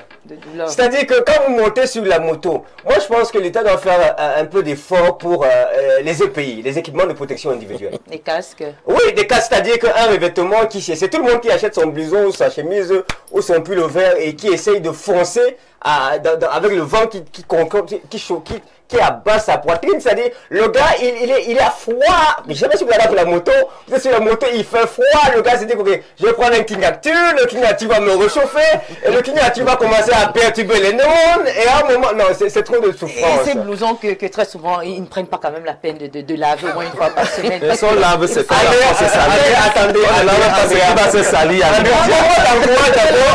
Moi je veux d'abord. Le fait qu'on lave, c'est qu'il va se salir. Comment tu vas laver ce qui va se salir? Il y a des secteurs, Andrea, où quand tu y vas, tu sais que c'est la poussière qui t'attend. Oui, mais après, tu regardes les yeux du motoman, c'est-à-dire que tous les sourcils sont tout blancs. Tu pour garder les yeux ouverts là où on parle. Là. Oui. Vous connaissez un peu Kolomeseng, non? Oui. Vous dites, à l'époque, là, je dis à un motoman de laver sa tenue pour ancrer en Kolomeseng. Pour que ça se salisse sans qu'il lave encore le soir, non mieux. Mais il faut la saison. Le contexte, Andrea, moi le contexte actuel fait en sorte que je peux simplement encourager des motomans à faire preuve de professionnalisme. C'est un corps de métier où les gens estiment que bon, s'il n'y a rien à faire, on peut quand même acheter une moto et ils se lancent. La plupart se débrouillent pour pouvoir suivre et gérer leur responsabilité familiale. Avec ça. Dans certains quartiers, on a quand même des motos, taximens modèles qui arrivent à bien gérer. Oui, ça devient même en fait une opportunité d'affaires pour un entrepreneur qui veut investir dans l'univers des motos. Il peut créer une entreprise qui justement encadre de façon très professionnelle un nombre de motos et puis les met à disposition des personnes en toute sécurité. L'importance de la signalétique, elle est véritablement importante. Tant que vous ne m'avez pas dit que je n'ai pas accès à cette zone-ci, je ne peux pas savoir que je ne peux pas. D'accord. Merci beaucoup à vous, Ibrahim, Maxime, Julien, pour votre point de vue ce matin. Alors, Timothée Abena, hein, qu'est-ce qu'on peut donc proposer à ces personnes-là qui se plaignent voilà, d'agression, de violence, que ce soit violence verbale, violence physique, parce que oui, ils sont également très violents, ces personnes qui se plaignent peut-être de l'hygiène, ces personnes qui se plaignent en gros hein, des mototaximens. Est-ce que vous pouvez proposer des solutions ce matin? Non, la sagesse du jour entre en droite ligne avec la problématique. Les motos à ce moment sont devenues des serpents. Lorsque vous décidez de danser avec, ne vous plaignez pas des morsures. Vous ne plaignez pas des accidents. Oui, des accidents. Oh là. De toutes les interventions, je retiens une seule chose, c'est que l'activité de moto-taxi est une activité très poreuse. Et c'est cette porosité qui fait que des malfrats peuvent s'infiltrer pour galvauder l'activité de mototaxi.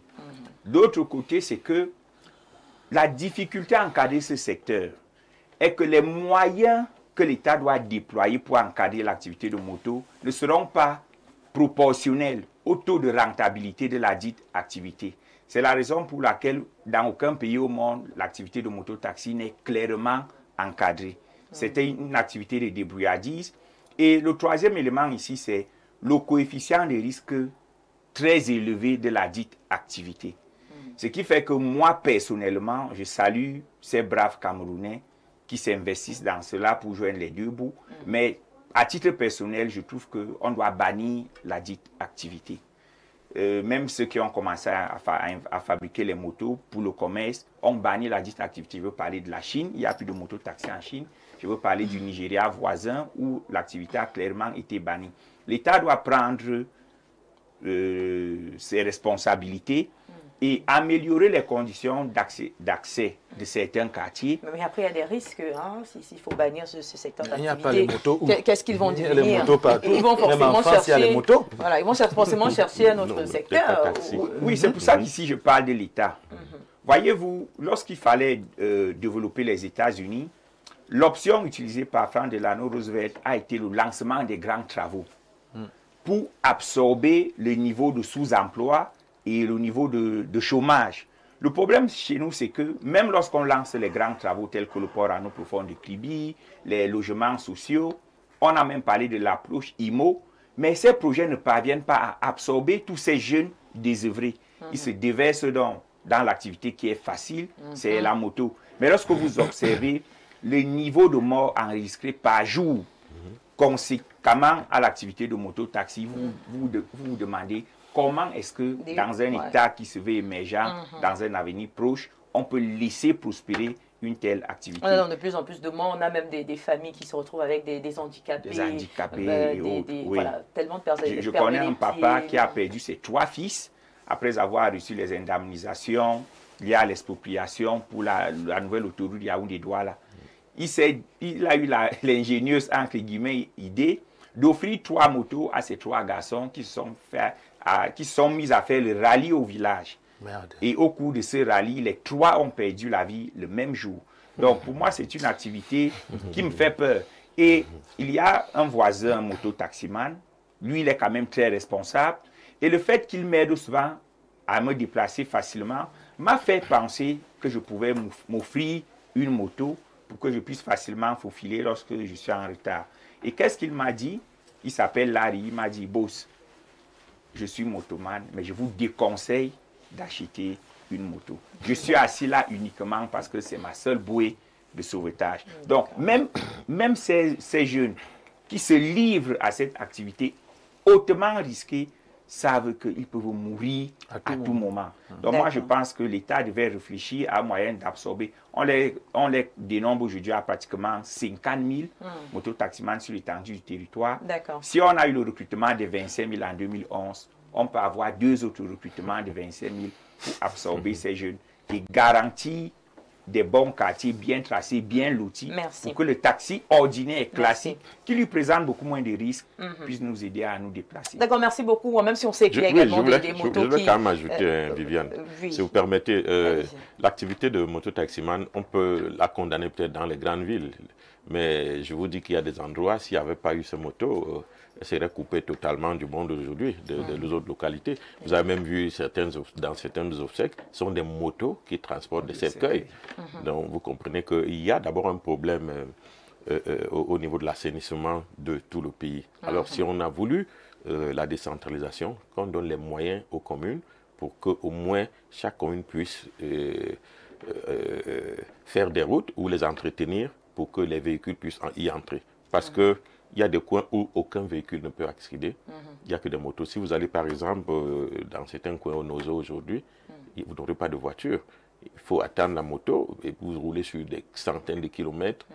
Il n'y a que des motos qui peuvent y arriver. Donc c'est une activité qu'on peut saluer dans ces conditions-là, mais elle reste dangereuse parce que si vous entrez et qu'on vous kidnappe ou bien que votre guide soit kidnappé, vous devenez vous-même un prisonnier là-bas. Ce n'est pas évident, c'est voilà, vraiment pas évident. C'est assez compliqué. Et puis il y a même ces personnes qui ont peur de dénoncer parce que oui, après il y aura encore un retour. Oui. Parce que parfois vous reconnaissez votre agresseur, mais vous êtes obligé vous gérez en douleur. Vous êtes obligé de rester tranquille. Parce que c'est ça le problème. Après quelques mois, parfois on arrête même, hein, il ressort. Il ressort. Donc du coup, à un moment donné, vous avez la réputation de celui qui... Voilà. Mon frère parlait par exemple d'un Colmessin il n'y a pas longtemps. Vous faisiez comment pour aller en Colmessin s'il n'y avait pas de moto? Il n'y avait pas moyen. Alors que c'est à Yaoundé. Yaoundé 5e. Je voulais ajouter un élément. La question en demandant, avant l'avènement des motos, nous faisions comment? Les routes étaient pratiquement bonnes. Hein. Moi, je vais vous dire, j'ai l'habitude de me déplacer à l'intérieur du pays. Il y a beaucoup de zones où on allait en voiture climatisée. Hein, parce que, il y avait des routes qu'on appelait les routes Sodekao. La Sodekao entretenait toutes les pistes qui allaient dans les villages. 100 km, 200 km, vous alliez en voiture climatisée. Parce qu'elle était recyclée, peut-être il faisait le reprofilage tous les 6 mois. Donc, ça entretenait quand même la chaussée. Elle était carrossable. Mais c'est à partir d'un certain moment qu'on a oublié certaines zones où les voitures, les arbres sont venus. Envahir un tout petit peu. Voilà. Alors, on va prendre quelques réactions de nos téléspectateurs qui nous regardent, qui sont avec nous. Bonjour Viviane Andrea, très belle émission concernant la thématique du jour. Il est très difficile d'arrêter l'activité des mototaxis. Il faut juste bien encadrer ce domaine et que les agents de la police municipale soient bien formés car nous savons tous comment ces gens sont voyants. Un salut particulier au grand Joseph Zambo. Joseph depuis Siméon. Bonjour Espace Miné, Monsieur Abena, ta petite haine. Je pouvais m'arrêter là. On a traversé le domaine de la FECAFOOT depuis. Vraiment. Parlons de la dénonciation du jour. Bonjour sur le plateau. Une fois de plus, je vous reviens pour vous signaler que je n'ai jamais réussi à regarder Espace Miné en live. Sur YouTube, de bout en bout, ça interrompt beaucoup. Ouais, vous savez, il y a des problèmes de connexion parfois.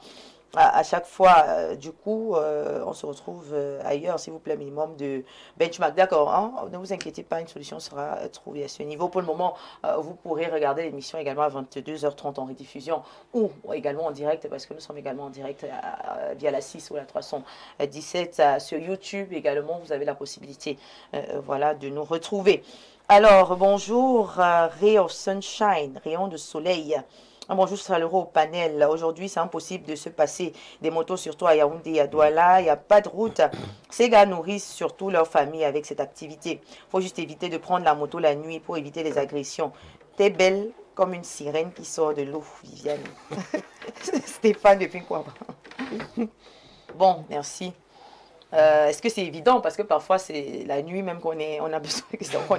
C'est pas évident, hein? Parfois, c'est la nuit même qu'on a besoin de prendre une moto. Bonjour le plateau. Le monsieur qui parle de la mauvaise gestion de la FECAFOOT est-il vraiment sérieux? Je crois qu'il est sérieux. Il enlève ses cravates. Il est sérieux, hein, monsieur Douglas de Douala. Je ne peux pas lire votre message. Parce qu'il pose une question quand même à la fin de son message, mais je crois que ce n'est pas un lien avec la dénonciation du jour. Voilà. Un autre message. Je dis bonjour à l'unité centrale de cette belle émission, la présentatrice 5 étoiles, la présentatrice qui fait vibrer l'univers médiatique, ainsi qu'à son panel. Waouh, merci. C'est devenu une tradition ici, dans Daston Quartier. Je sais pas. Chaque fois à l'heure de l'émission, Eneo nous met au petit vélo. Ah. On dirait qu'il est jaloux de nous voir ingurgiter la pertinence de l'analyse de votre panel. Voilà, beaucoup de courage, hein, beaucoup de courage. On espère que... C'est quel quartier déjà, hein? Alors, on prend un autre message sur le plateau. Bonjour Viviane, Andrea, bon début de semaine. Je ne sais pas si ton nom c'est Andrea ou Viviane, parce que même les autres reportages, voilà, on ne va pas citer dans les autres chaînes. J'ai remarqué qu'on dit toujours Viviane, Andrea. J'ai également remarqué que le logo d'Info TV a changé cette semaine. Je vous écris, non pas pour commenter la dénonciation ou la thématique, mais juste pour vous dire que vous allez me manquer mon abonnement Canal Plus fini dans 3 jours. Oh là là là là là là. Allez-y sur les réseaux sociaux. Nous sommes en direct sur YouTube et également via notre page Facebook. Alors, un autre message. Bonjour. Ma soeur a eu le bac en 2023. Il y a quelques jours, elle est allée à l'office du baccalauréat du Cameroun. Retiré. Voilà, est-ce que je pense que c'est une autre dénonciation. Voilà, on y reviendra peut-être après. Bonjour à tous sur le plateau. Par rapport à la dénonciation, puisse la dame aller causer en aparté avec son ami incontinent pour qu'il remette ce qu'il existe. Bon, je sais pas. Bon, un autre message. Bonjour, espace miné, monsieur Abena. C'est aussi Eto qui doit construire les routes et enlever les jeunes sur les motos. Ou alors il est responsable des problèmes du Cameroun. Monsieur Abena, la question s'adresse à vous. Eto n'est pas le chef de l'État. Eto est le président de la Fédération camerounaise de football. Et on ne peut que l'apprécier que par rapport à ses performances ou ses contre-performances au niveau de l'institution dont il a la charge. Maintenant, tout à l'heure, en parlant de l'activité des mototaximans, j'ai parlé de l'État qui est responsable de garantir un emploi décent et la sécurité à tous les citoyens. Donc, il ne faudrait pas qu'on pense qu'il y a un besoin de flageller M. Samuel Eto'o-Fils. Non, mais lorsqu'il a décidé de devenir un manager, il s'est frotté à l'espace public et il doit prendre les morsures des serpents de l'espace public. Nous sommes là pour observer ses faits et gestes. Et lorsqu'il fait bien, on dira qu'il a bien fait. Lorsque les choses ne vont pas dans le bon sens, nous serons là pour lui dire que les choses ne vont pas dans le bon sens. L'élimination précoce des U17 hier, il a tout eu. On a laissé qu'il gère les U17 à sa guise. Mais quel est le résultat? De l'autre côté, les Lions que l'État gère connaissent 0 défaite et sont déjà qualifiés pour la CAN. Vous voulez qu'on dise quoi? D'accord, on va rester dans le débat. Ce téléspectateur veut nous éloigner de la dénonciation Alors, du c'est lui qui devait aller jour. marquer des buts, n'est-ce pas? Voilà. Alors, un autre message. Bonjour. Oui. Si le manager poisseux, tant pis pour lui, Je ne il va laisser. s'abreuve pas. Non, il n'est pas manager poisseux quand même. Et il a fait de belles choses également. Alors, bonjour. Je ne s'abreuve pas au courant de l'émission Espace Miné avec une présentatrice de haut volume comme Madame Viviane Andrea aux commandes. Il voulait dire si je ne m'abreuve pas au courant de l'émission Espace Miné avec une présentatrice de haut volume comme Madame Viviane Andrea aux commandes. Je vais m'abreuver où? Ok, puisque le carrefour du chic, du beau, du sort se trouve ici, présentatrice de haut volt aux commandes. Oh. Oui, vous êtes inspiré, hein? Merci en tout cas. Voilà, l'autre qui dit bonjour, la présentatrice, mon combat. Vraiment, j'aimerais que la thématique soit votre combat également. Allez, merci beaucoup à vous pour vos différents avis concernant la dénonciation du jour. Hein? Malgré que ces mototaximens soient si importants pour les populations camerounaises, il est quand même important, n'est-ce pas, de dire carton rouge à ceux-là qui sont mal intentionnés et qui font autre chose. Hein. Pour ceux-là qui ne s'observent que pour gagner leur pain quotidien, c'est bien continuer comme cela. Vivement qu'une solution soit trouvée afin qu'on puisse réduire le taux d'insécurité à bord des motos.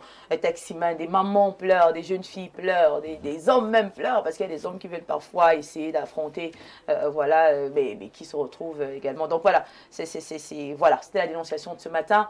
Mesdames, Messieurs, on va donc prendre la page publicitaire pour faire plaisir à nos partenaires et annonceurs. On se dit à tout de suite pour le grand débat du jour.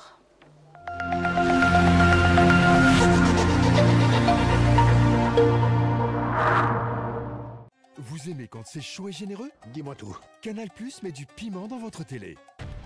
Réabonnez-vous pour profiter d'une offre brûlante avec toutes les chaînes offertes pendant 15 jours. Regardez. Goûtez aux nouvelles émissions et séries épicées comme on aime. Ouais, ça donne chaud. C'est gagné! Qui aime les akara ne doit pas avoir peur du piment. Attention, intrigue tout feu tout flamme. Je vais vous régaler ce soir. Vibrez devant les films les plus chauds du moment. Et vivez des ambiances bouillantes dans vos matchs tant attendus. J'ai senti mon corps vibrer. Alors, ça chauffe, non? Réabonnez-vous vite. Pour relever les défis qui attendent notre pays, les pouvoirs publics font de la gouvernance inclusive et participative une priorité. Depuis plus d'une décennie, le Salon de l'action gouvernementale SAGO, plateforme citoyenne de vulgarisation des politiques publiques, s'active pour contribuer à l'amélioration de la gestion des affaires de la cité. Au programme de chaque édition, des conférences publiques sectorielles diffusées en direct, des rencontres et une exposition de l'ensemble des administrations et des organisations du secteur privé.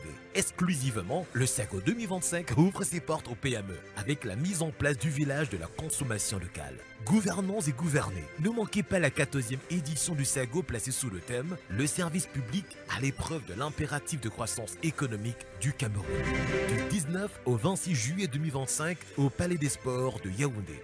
Pour plus d'informations, contactez le cabinet événementiel Mon Communicateur, mandataire du gouvernement au 620 00 21 95 ou sur www.sago.ca.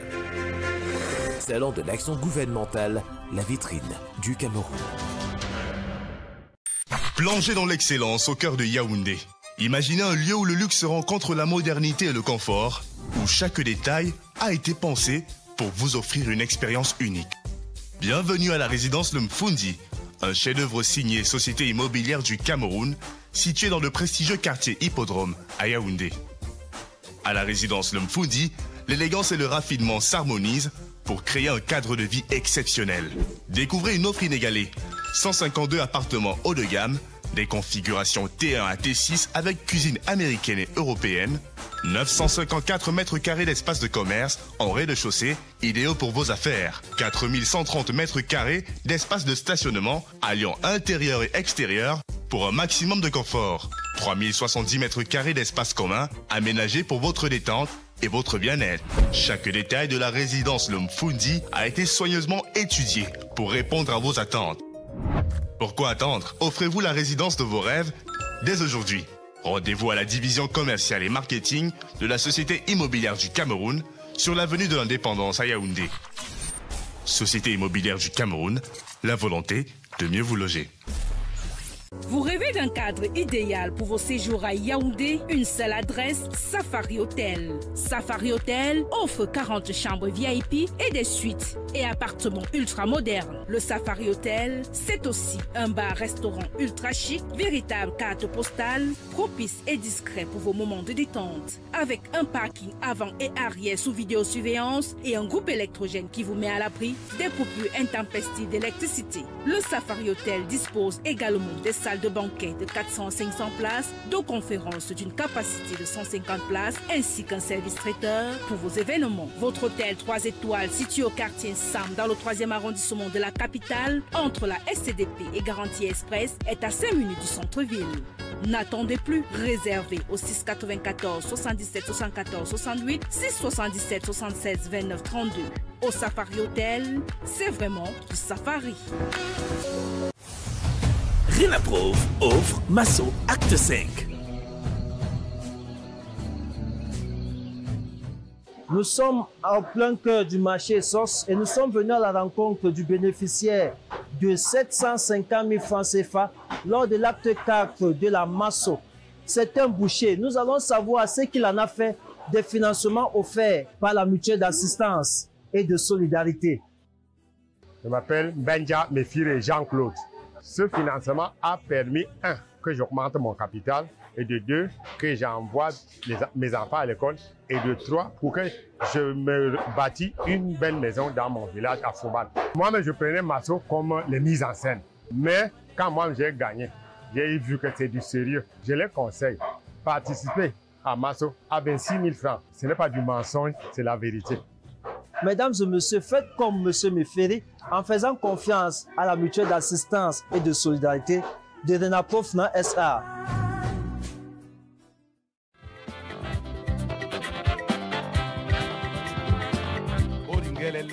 Pour tous vos événements administratifs, campagnes de communication, concerts géants, meetings politiques, cérémonies de mariage, une seule adresse. Pro Sound and Light Cameroun. Pro Sound and Light Cameroun met à votre disposition une sonorisation high-tech, piano, console de mixage, ampli, micro HF et ce n'est pas tout. Pro Sound and Light Cameroun, c'est aussi le rendez-vous avec l'écho des haut-parleurs pouvant couvrir des lieux de 500 à 5000 personnes. Briller avec un système de lumière intelligente sur des podiums modulables. Pro Sound and Light Cameroun est situé à Olembe, Dubai City. Contact 654 85 81 03 673 58 07 62. Pro Sound and Light Cameroun, animez vos événements avec le bon matériel.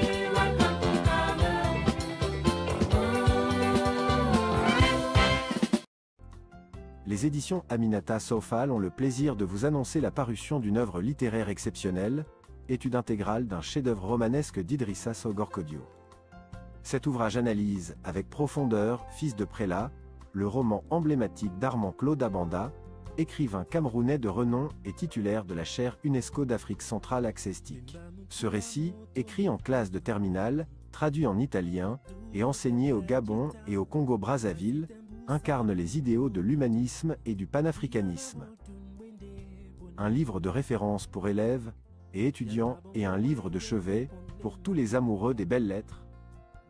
Cette étude s'inscrit dans la continuité d'une réflexion initiée lors du Festival international du livre et des arts assimilés du Bénin en octobre 2024. Idrissa Sogorkodio, écrivain et critique littéraire sénégalais, est reconnu pour sa plume panafricaniste et son engagement pour les lettres africaines. Lauréat de nombreux prix prestigieux, il nous offre ici une œuvre lumineuse, dédiée à tous les amoureux de la littérature. Découvrez cette analyse captivante et laissez-vous inspirer par la richesse de la littérature africaine. Disponible dès maintenant aux éditions Aminata Sofal. Et de la longévité.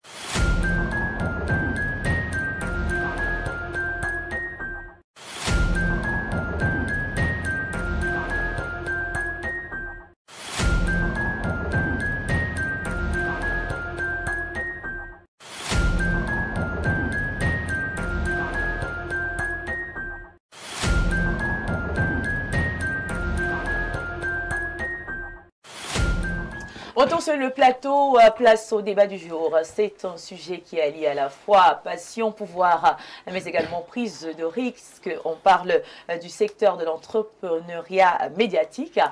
Pour poser la question, c'est de savoir est-ce qu'investir dans un média est risqué de nos jours? Est-ce que c'est encore un secteur rentable et utile?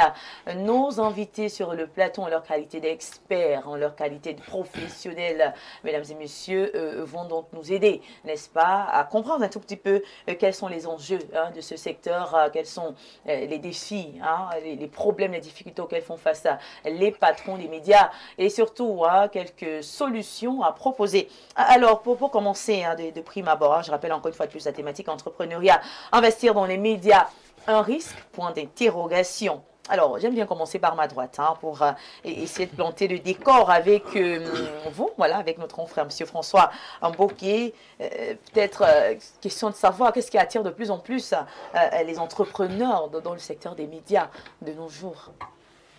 Mais c'est un secteur qu'on peut dire porteur. On n'investit pas dans un secteur pour rien.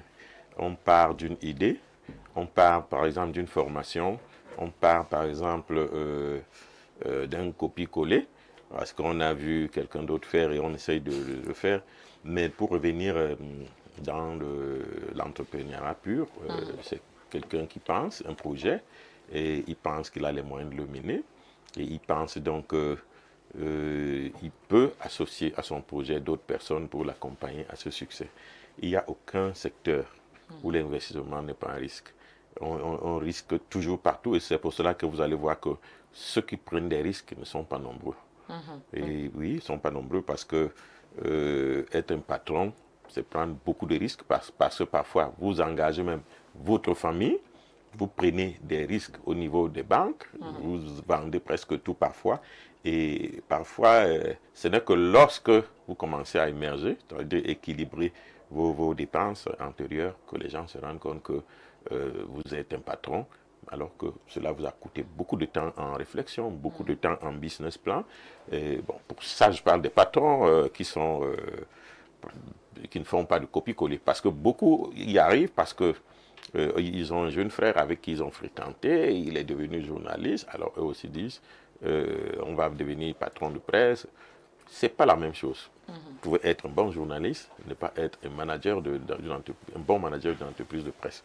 Parce que vous n'avez pas suivi les étapes qui vous amènent à fonder une entreprise. Il faut d'abord dire qu'il y a l'entreprise à part et il y a maintenant donc le produit éditorial. Et quand vous avez le produit éditorial, donc comme dans chaque entreprise de production, vous avez les 4 P qu'il faut absolument auquel il faut penser quand vous voulez vous lancer. Alors, le premier, le produit, vous avez le journal. Alors, quand vous l'avez lancé, est-ce que vous avez des moyens de faire sa publicité, sa promotion, parce qu'il faut qu'un produit soit connu pour être consommé? Est-ce que vous avez les moyens de faire sa distribution, l'autre P? Est-ce que vous avez donc les moyens pour qu'il puisse se trouver en tout lieu pour être consommé? D'accord, merci pour votre première prise de parole qui nous permet de planter le décor avec notre DP Timothée à Bena.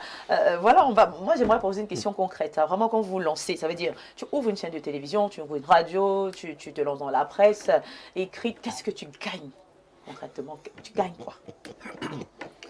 Ok, je vais répondre que les gains sont divers. Je peux les classer en 2 catégories. Les gains patrimoniaux, l'argent, c'est du cash. Et il y a les gains extra-patrimoniaux qui rentrent dans la catégorie des gains symboliques. C'est l'aura, c'est l'influence, c'est la considération sociale. C'est à un moment donné même un peu de prestige. Parce que si je prends mon cas, si j'avais suivi le cursus normal auquel me prédestinaient mes études supérieures, je ne suis pas sûr que je serais les sombats que je suis aujourd'hui. Je me rappelle une fois que je me suis retrouvé dans le cabinet d'un ministre avec mon recteur et j'étais surpris d'être reçu avant mon recteur, bien que j'ai demandé à ce ministre de le recevoir avant moi. Il m'a même dit, il est venu me déranger, viens, on parle des vraies choses. J'espère qu'il ne va pas se reconnaître. Non, il ne va pas se reconnaître.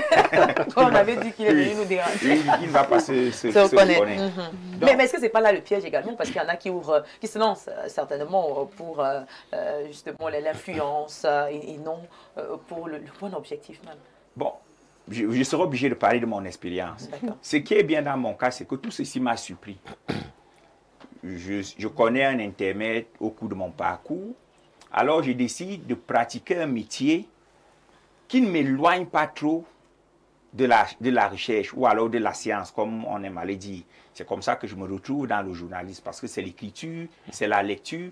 Mais à mesure que je le pratiquais, je me rends compte que ce n'est pas qu'une profession, c'est avant tout une science et c'est même un art.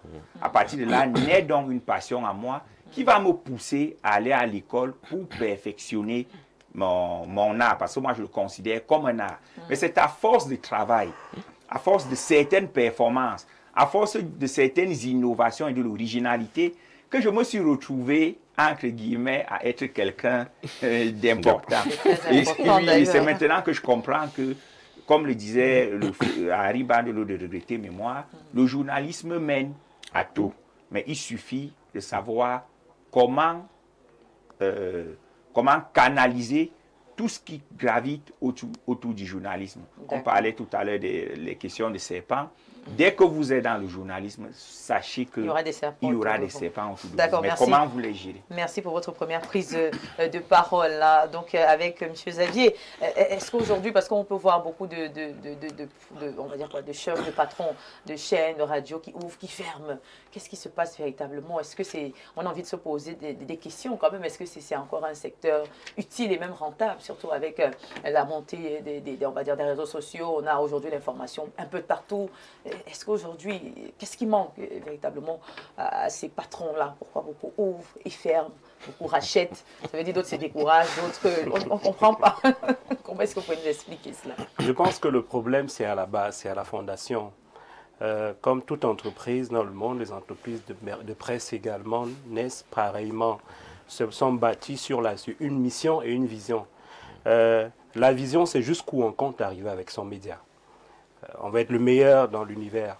Mais la vision également se bâtit sur la base de sa mission définie au préalable. Dans le journalisme, je pense généralement, on parle de ligne éditoriale. Quelle est votre raison sociale? Pourquoi vous existez? Vous avez décidé de créer le média pour régler quel problème dans la société? Parce qu'il faut préciser que la mission, elle est généralement sociale. Si vous avez pris le temps de vraiment bâtir, de bien réfléchir, de bien construire sa mission. Et la mission, généralement, vient résoudre un problème dans la société. Lorsque vous l'avez bien pensé, il est difficile de rater son objectif. Parce que à partir de ce moment, le problème que vous venez résoudre dans la société, ceux qui en souffrent deviennent tout de suite les gens qui vous suivent. Comme on parle de communauté dans les réseaux sociaux, ces gens deviennent forcément votre communauté et c'est autour de cette communauté, cette niche donc, que vous allez travailler votre économie, vous aurez votre argent, vous allez satisfaire les besoins, vous allez informer, vous allez faire... Alors vous n'allez jamais fermer.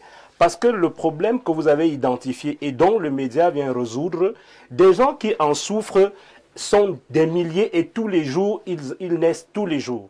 Donc, à coup sûr, vous n'aurez jamais l'occasion de fermer. Et quand vous serez même à court de moyens, c'est la communauté qui va cotiser pour vous. Oui, on a vu la population financer les médias dans le monde entier. Au Cameroun aussi, ça peut exister, mais à la base, il faut bien penser sa mission. Il faut identifier le problème et c'est ce problème que vous venez résoudre. Si vous avez créé un média sous la base de rien, parce que vous avez vu les autres, alors c'est normal qu'à un moment, ça ferme. Parce que même au niveau de l'organisation en interne, le personnel que vous recrutez, on ne recrute pas au hasard parce qu'il est bon journaliste, elle a un beau visage, il faut que je la mette dans ma télé. Non. Est-ce qu'elle peut accompagner la mission?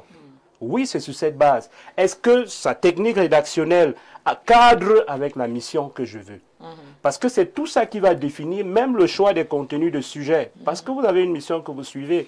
Et c'est ça qui va vous donner une identité dans la sphère. Et quand vous avez une identité, c'est facile. Il y a 500 000 médias au Cameroun. Je sais qu'il y a beaucoup de télévisions au Cameroun maintenant. Mais la vôtre sera toujours identifiée et vous aurez toujours un public qui vous suit à ce moment. Même les annonceurs, c'est les annonceurs qui vont vous chercher. Donc vous n'aurez pas besoin, vraiment vous ne pouvez pas fermer. Donc le réel problème, c'est que les gens créent sous la base de rien. Comme l'aîné disait tout à l'heure, j'ai un frère qui est journaliste, Xavier, alors il n'a rien à faire au quartier. Moi j'ai les moyens, je crée un média, je nomme mon frère chef de chaîne. Alors il va recruter ses amis et ses collègues, on se retrouve, on décide de faire un média. Après 2 ans, ça va fermer. Parce que pour avoir les annonceurs, quand la mission n'est pas bien définie et les gens qui intègrent, qui comprennent votre vision, c'est très compliqué parce que ayez le meilleur marketiste du monde. Voilà, vous n'avez pas forcément de revenus, du coup, on n'est pas assez en tout cas. Du coup, j'avoue que est-ce qu'il ne faut pas se lancer dans le buzz, voilà. C'est compliqué. Non, c'est très difficile. Et on dit parfois, il faut imiter le bon exemple. Regardons, quelqu'un parlait tout à l'heure de Canal+. Quand vous regardez toutes les chaînes Canal+, chacune a une mission. Quand vous regardez, il y a une différence, même au niveau il y a une différence. Elles ne font pas toutes la même chose. Quand vous savez observer, vous allez bien voir que telle est son orientation, c'est bas dans ce sens, l'autre c'est là, et chacun trouve son compte. Donc le problème c'est ça. Je voyais il y a quelque temps une émission sur la télévision nationale où je crois que c'est les 40 ans de la chaîne qui étaient célébrés, et puis le comédien Kigege International a dit quelque chose qui était marrant, mais qui est fondé et ce dont souffrent les médias au Cameroun, Il a dit en fait, à la fin de son... C'est que la CRTV a créé beaucoup de CRTV, beaucoup d'autres CRTV, et il a commencé à citer CRTV Canal machin, CRTV ceci, CRTV V machin, CRTV... Vous voyez? Parce que tout c'est du copier-coller. D'accord, merci. Votre première prise de parole avec Joseph Zambo. Est-ce que les médias traditionnels peuvent donc facilement survivre face aux créateurs de contenu, face aux influenceurs qui, eux, quand même, ont le vent en poupe? Bon, en réalité, je crois que c'est cette transformation digitale-là qui vient un peu bouleverser cette activité. Mais je crois que les bonnes entreprises, parce que Média est d'abord une entreprise, ce sont des activités qui sont capables de s'adapter selon les générations, selon les étapes. Mais on a juste un très gros problème, c'est que la nouvelle génération et l'ancienne génération, il y a une sorte de scission qui est au milieu. Et on commence à croire qu'on est ancienne génération lorsqu'on est âgé, et on est nouvelle génération lorsqu'on est jeune, alors que ça n'a carrément rien à y voir. Aujourd'hui, on a des papas qui vous tapent Snapchat, vous demandez quelle a fait si. Pourtant, quand vous téléchargez l'appli, on n'exige pas un certain âge pour avoir des fonctionnalités. C'est-à-dire, vous pouvez avoir 10 ans, vous avez WhatsApp, vous pouvez avoir 50 ans, vous avez toujours WhatsApp. Mais le problème ici est de savoir comment s'adapter aux nouvelles outils, comment s'adapter aux nouvelles opportunités. La lecture du marché peut-être a changé. Bon, alors, il arrive donc que les médias doivent comprendre aujourd'hui que le besoin auprès de la population, le besoin a changé. Il y a une époque où chaque maison recevait au moins un papier journal. Il y avait même des livreurs, des journaux qui jetaient un journal par maison. Voilà. Il y a une époque où chaque bureau avait au moins un endroit où on plaçait les papiers journaux à la salle d'accueil et les gens venaient lire. Il y a une époque où les gens avaient un amour propre à la lecture. Aujourd'hui, ce n'est plus le cas. Nous ne lisons plus les flyers. Nous ne lisons plus trop les affiches publicitaires sur les rues. D'ailleurs, si on veut cacher une information au Camerounais, tout le monde sait. Hein, actuellement, mets-la sur écrit et mets sur un flyer, on ne va plus lire. Pour dire, non, la tendance vient de changer. Parce qu'aujourd'hui, tout le monde a au moins une tablette, tout le monde a au moins un téléphone, a au moins un ordinateur. Et même à la télévision, on a YouTube à la télévision, vous voyez ce que je veux dire? On a Facebook à la télévision. Ce qui fait que si votre information devait passer uniquement par une chaîne, il est fort probable qu'une quantité de personnes ne regardent pas l'information. Si votre information devait passer par un papier journal physique, il est fort probable que la majorité de la population ne puisse pas lire l'information. Alors, il est question de s'adapter aujourd'hui et de comprendre que vous pouvez avoir un journal, mais s'il est numérique. On a même l'IA maintenant qui transforme également, n'est-ce pas, le paysage médiatique. Oui, c'est intéressant, mais l'IA ne peut pas faire une analyse comme M. Timothée peut faire sur une situation ou comme les autres experts qui sont là. L'IA, il faut avoir un minimum d'informations et de connaissances dans le domaine que tu poses des questions pour que l'IA te donne la bonne information. Un stupide ne fout rien avec l'IA. On met une épreuve là, on donne l'IA à ce dernier, il a 0. C'est très possible. Mais ce que je dis, c'est que nos papas qui sont là doivent se digitaliser, doivent faire avec nous. Il ne faut pas qu'il y ait une scission entre les nouveaux créateurs de contenu qui n'ont que la connaissance des outils, mais n'ont pas la pertinence du domaine, n'ont pas la vraie connaissance de ce qu'on appelle le média ou la communication. Mais nous avons aussi nos papas qui ont le savoir, qui ont la maîtrise, les meilleures orientations, mais refusent catégoriquement les nouveaux outils. Pour eux, c'est la diable, c'est la mondialisation. Je vous dis, il y a beaucoup de personnes, vous devez le savoir. Moi, j'ai mon ami personnel, il est styliste. Il n'a jamais fait une formation en stylisme. Il s'est levé un matin, il a pris YouTube. Il a pris un vêtement, il a appris à coudre. Aujourd'hui, il est parmi les meilleurs stylistes du Cameroun. Pour dire que c'est les avantages que la digitalisation peut apporter aujourd'hui, c'est qu'on est capable de faire des choses incroyables, apprendre des choses incroyables et de distribuer la bonne information passant par les nouveaux outils actuels. Merci Arrêtons beaucoup. les comportements limitants. En fait. D'accord, merci beaucoup. Mais justement, il est donc question de diversifier les sources de revenus. Lorsqu'on se lance, n'est-ce pas, dans les médias, on a une télévision, une radio et une presse. Comment diversifier les sources de revenus? Parce que vous êtes quand même expert en entrepreneuriat. Donc dans l'entrepreneuriat, il y a divers domaines. Donc voilà. Comment faire, selon vous, Ibrahim, pour diversifier les sources de revenus? Alors, Andrea, merci pour la question.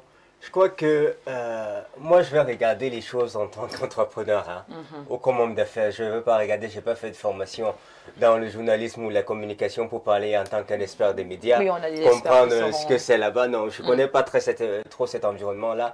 Je vais regarder comme un homme d'affaires. Mon confrère copanéliste tout à l'heure a parlé de la vision.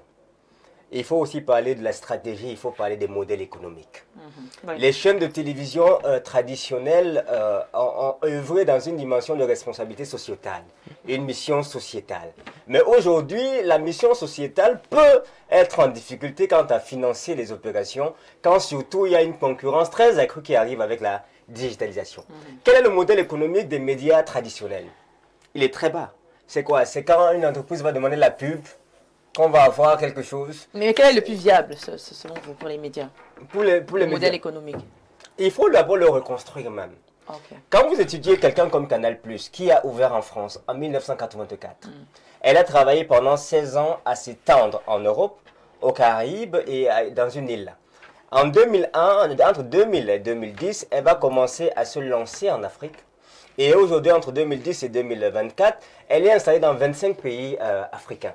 Sa vision, c'est être le leader et le meneur du divertissement.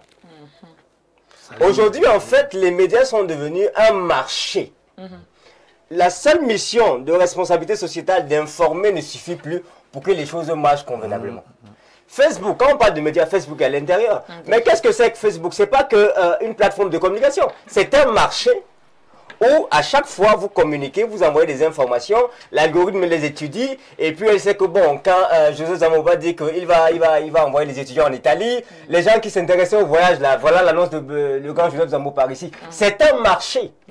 Est-ce que les gens doivent investir dans ce type de médias? Oui. Pourquoi? Parce qu'en réalité, il en va de l'avenir de l'Afrique. Lorsque toutes les plateformes, ils sont dans une compétition extraordinaire. Parce qu'une des choses qu'on remarque entre les médias traditionnels et celles qui sont en train d'arriver, c'est que celles qui sont récentes font preuve de beaucoup d'innovation. C'est une compétition rude. Facebook qui se démarque là-bas, TikTok qui se démarque là-bas, WhatsApp qui se démarque là-bas. Mais les médias traditionnels, quelle est l'innovation qu'on apporte? Quelle est la valeur ajoutée? Comment est-ce qu'on fait pour avoir des prix? C'était Canal+ qui a eu l'audace en 84, de penser que les gens devaient payer pour voir une chaîne. Pourquoi est-ce que les médias traditionnels ne peuvent pas avoir des offres gratuites et des offres premium qui sont payantes? Si Canal+ a survécu en tant que média traditionnel, c'est parce qu'elle a mis un mécanisme. Il faut étudier le modèle économique de Canal+ et essayer de l'adapter avec parce qu'on ne va pas réinventer les roues, pour voir comment est-ce qu'une chaîne traditionnelle peut capitaliser beaucoup d'argent. D'accord, merci beaucoup pour votre conseil. On va prendre quelques réactions déjà pour essayer de voir s'il y a des questions au niveau voilà, des téléspectateurs. Bonjour à vous. Moi, je pense que l'entrepreneuriat, les entrepreneuriats, c'est ce qu'il dit, que les entrepreneurs, il voulait peut-être dire les entrepreneurs, nous sont pas de dire la vérité, ne sont pas prêts de dire la vérité sur le problème que le pays a été, on taxe trop cher. Du coup, tu n'arrives plus à t'en sortir. Bon, je ne comprends pas bien. Merci de reformuler. Bonjour, la thématique. Investir dans les médias est risqué? Je dirais oui, dans une certaine mesure, parce que nous avons plusieurs médias. Du coup, avoir de la place, ce sera difficile. D'autre part, ce n'est pas risqué, parce que si tu investis là-bas, ayant un autre programme de diffusion que les autres, tu peux peut-être, ce qu'il voulait dire, avoir la chance de réussir. Je rejoins Joseph Zambo, il faut digitaliser les médias pour que les Camerounais soient au parfum des informations. Joseph depuis voilà, le quartier Siméon. Bonjour au panel à la nouvelle coqueluche de Espace Mini. Que les donneurs de leçons soient un peu plus cohérents dans leurs propos. Que les Lions gagnent, on célèbre le coach. Et quand ils perdent, on accuse le président de l'Afrique. Ça n'est pas terminé. Bonjour Espace Miné. Bonjour Espace Miné. Madame Vianne Andrea. C'est no comment. C'est beau dans tout ce que vous faites. Mais ne changez surtout pas, continuez sans regarder ni à gauche ni à droite. C'est Dieu qui est fort. Merci, c'est Madame Gognemek, Elisabeth. Merci pour le message. Bonjour Viviane Andrea. Vous avez une seule personne qui envoie autant de messages. Alors, j'ai décidé de quitter le bouquet et tout. Bon, ok, je voudrais des messages concernant la thématique. Bonjour. Oui, j'aime beaucoup suivre votre émission. Je pense qu'il faut interroger sur le manque de rentabilité. On a beaucoup qui ferment. Pourquoi est-ce que ces chefs continuent de fermer? D'accord, peut-être j'aimerais également qu'on s'attarde sur cette question, parce que c'est un problème réel. On a l'impression que beaucoup se lancent avec beaucoup de passion, beaucoup d'amour, beaucoup d'enthousiasme, mettent de l'argent, mettent de leur énergie, mais à un moment donné se découragent, à un moment donné ils sont à bout. Pourquoi? J'aimerais quand même que vous, Monsieur Mbouké-François, qui êtes dans le domaine également, puissiez nous dire, est-ce que, parce que tout à l'heure on a essayé quand même de trouver quelques angles, parlant des difficultés auxquelles, des dangers même, n'est-ce pas, liés à ce métier, mais quand même, on a un problème au niveau de la rentabilité. Est-ce que le gouvernement, l'État n'accompagne pas assez les patrons des chaînes privées aujourd'hui? Oui, disons que, on l'a dit d'entrée de jeu, il y a que lorsque vous créez une entreprise, vous savez pourquoi vous la créez. Et puis une entreprise ne peut pas être statique, elle doit être dynamique en fonction de l'évolution des consommateurs et du temps. Oui. Et aujourd'hui, nous avons la digitalisation qui est arrivée. Toutes les entreprises sérieuses migrent au niveau de la digitalisation et la presse n'est pas en risque. Et cela permet, mais pour aller vers la digitalisation, c'est pas, des gens pensent que c'est très facile. Non, c'est pas du tout facile parce qu'il faut également un contenu. Le même contenu, parfois sur le journal traditionnel, n'est pas le même qu'on va retrouver sur les autres supports. Et cela vous appelle à recruter encore des... à vous actualiser aussi. Voilà. Donc, et au niveau du journal traditionnel, les habitudes de lecture aussi ont changé. Est-ce que des gens peuvent encore lire 2 pages d'une enquête? Comment rentabiliser surtout qu'il y a le condensé maintenant sur Facebook, sur les réseaux sociaux. Comment est-ce que vous amenez donc quelqu'un à lire un bon reportage sans se fatiguer? Il faut avoir toutes ces méthodes-là. Pourquoi les gens lancent et ils ferment? Je l'ai dit, l'entreprise de presse, c'est d'abord une entreprise. Alors, vous entrez dans un domaine, Dieu merci, je suis là depuis 21 ans quand même, c'est dans un domaine, parce que j'avais étudié. Le fait que j'ai travaillé avec d'autres médias qui étaient en Europe et qui avaient des visions m'a permis de voir que les Africains aiment les affaires de hibou et de églisiens, dans le football, la politique. Quand vous allez voir, à l'époque, il y avait peut-être que 1 ou 2 journaux qui s'occupaient de l'économie. Et quand je me lançais là-dedans, je me suis dit, mais si tout le monde est dans les faits divers, appelons-les ainsi, est-ce qu'on peut construire un pays, on peut construire une localité avec les faits divers? L'économie est le socle de toute pensée que nous pouvons avoir. Parce que vous aurez un beau projet, mais si vous n'avez pas les moyens, vous n'avez pas étudié comment le financer ou comment le maintenir, ce sera une idée qui va rester dans votre tête et que vous allez raconter dans les bars. Vous partez donc de là pour un objectif. Le premier peut louper. Alors, lorsque vous vous lancez, vous vous rendez compte que c'est pour cela qu'il faut être pluriel dans votre vision. Il ne faut pas qu'elle soit figée. Si elle est figée et que là où vous êtes, parce qu'au départ, vous dites je vais faire ceci, mais il est temps, vous vous rendez compte que plutôt mes lecteurs sont intéressés plutôt par tel autre type d'information. Vous devez vous rééquilibrer. Et malheureusement, ou heureusement, ailleurs ça marche parce que dans tous les pays du monde, là vous voyez la presse prospère, là vous voyez l'économie prospère, l'État met de gros moyens pour créer des forces économiques, des forces dans tous les secteurs. Il n'y a pas eu des secteurs où des gens sont levés un matin, sont devenus des grands entrepreneurs. Ils se sont toujours accompagnés, notamment dans la presse qui était un bien de consommation citoyenne. Quand on se lance dans la presse, le premier objectif n'est pas de devenir riche, mais le premier objectif est de rendre service, un service que l'État devait rendre à tous les Camerounais, qui est garanti dans la Constitution, qui est garanti dans même les chartes de l'Union africaine, qui est garanti par beaucoup de textes internationaux, l'accès à l'information. Pourquoi l'accès à l'information est aussi important? Parce qu'un sujet qui est informé peut créer d'autres choses. Il peut développer, il peut amener son pays ou alors sa localité à se développer. L'information est donc importante et l'apport de l'État qui a besoin de ce développement doit également être conséquent.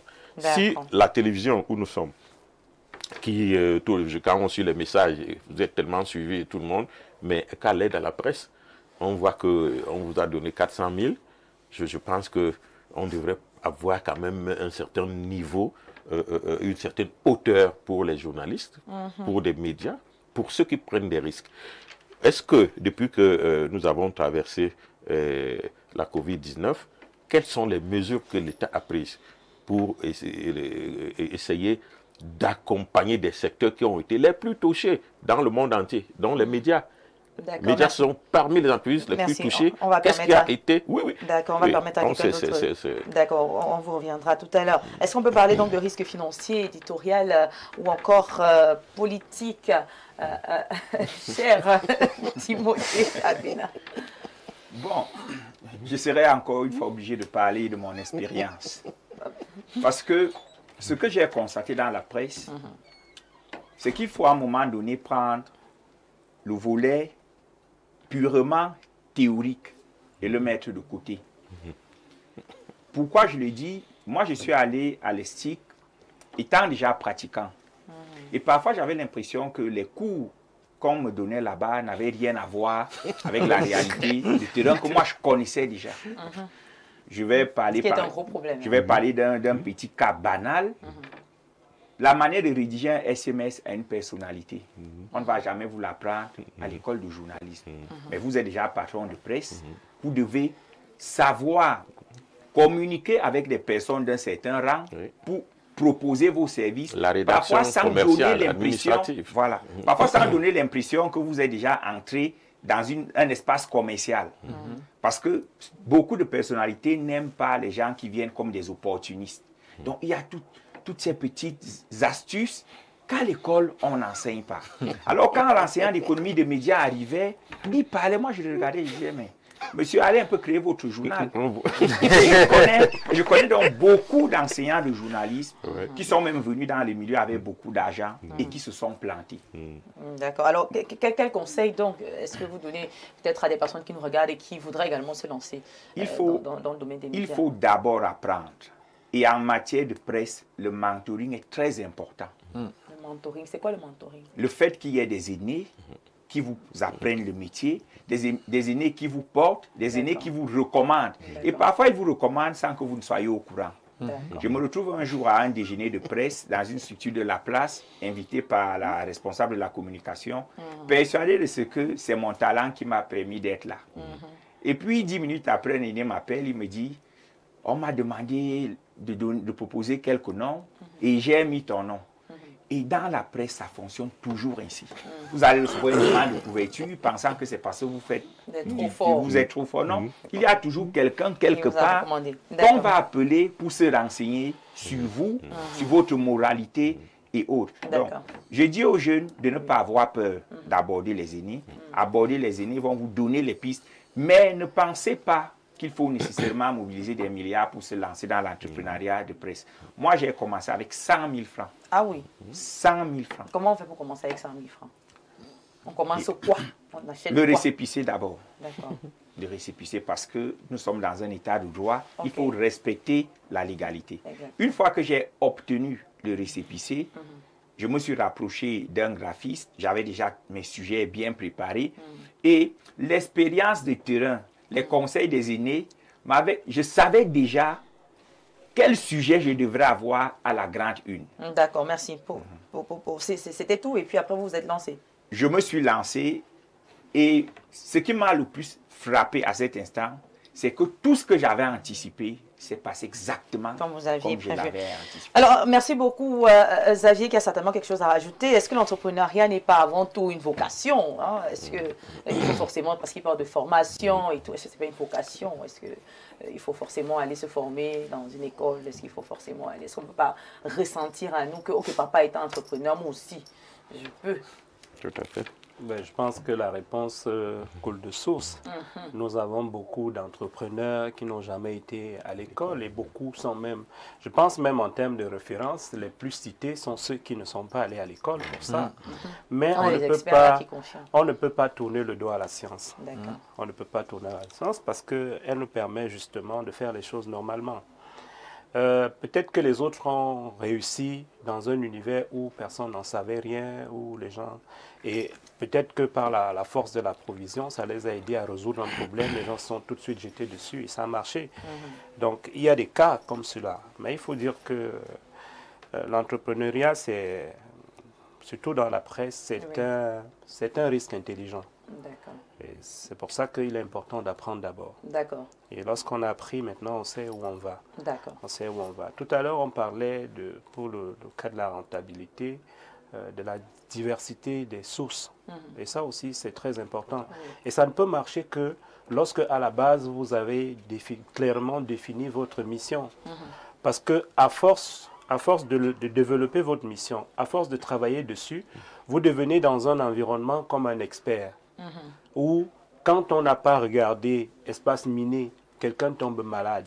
Parce qu'il sait que pour avoir un type d'information, il faut seulement aller là-bas.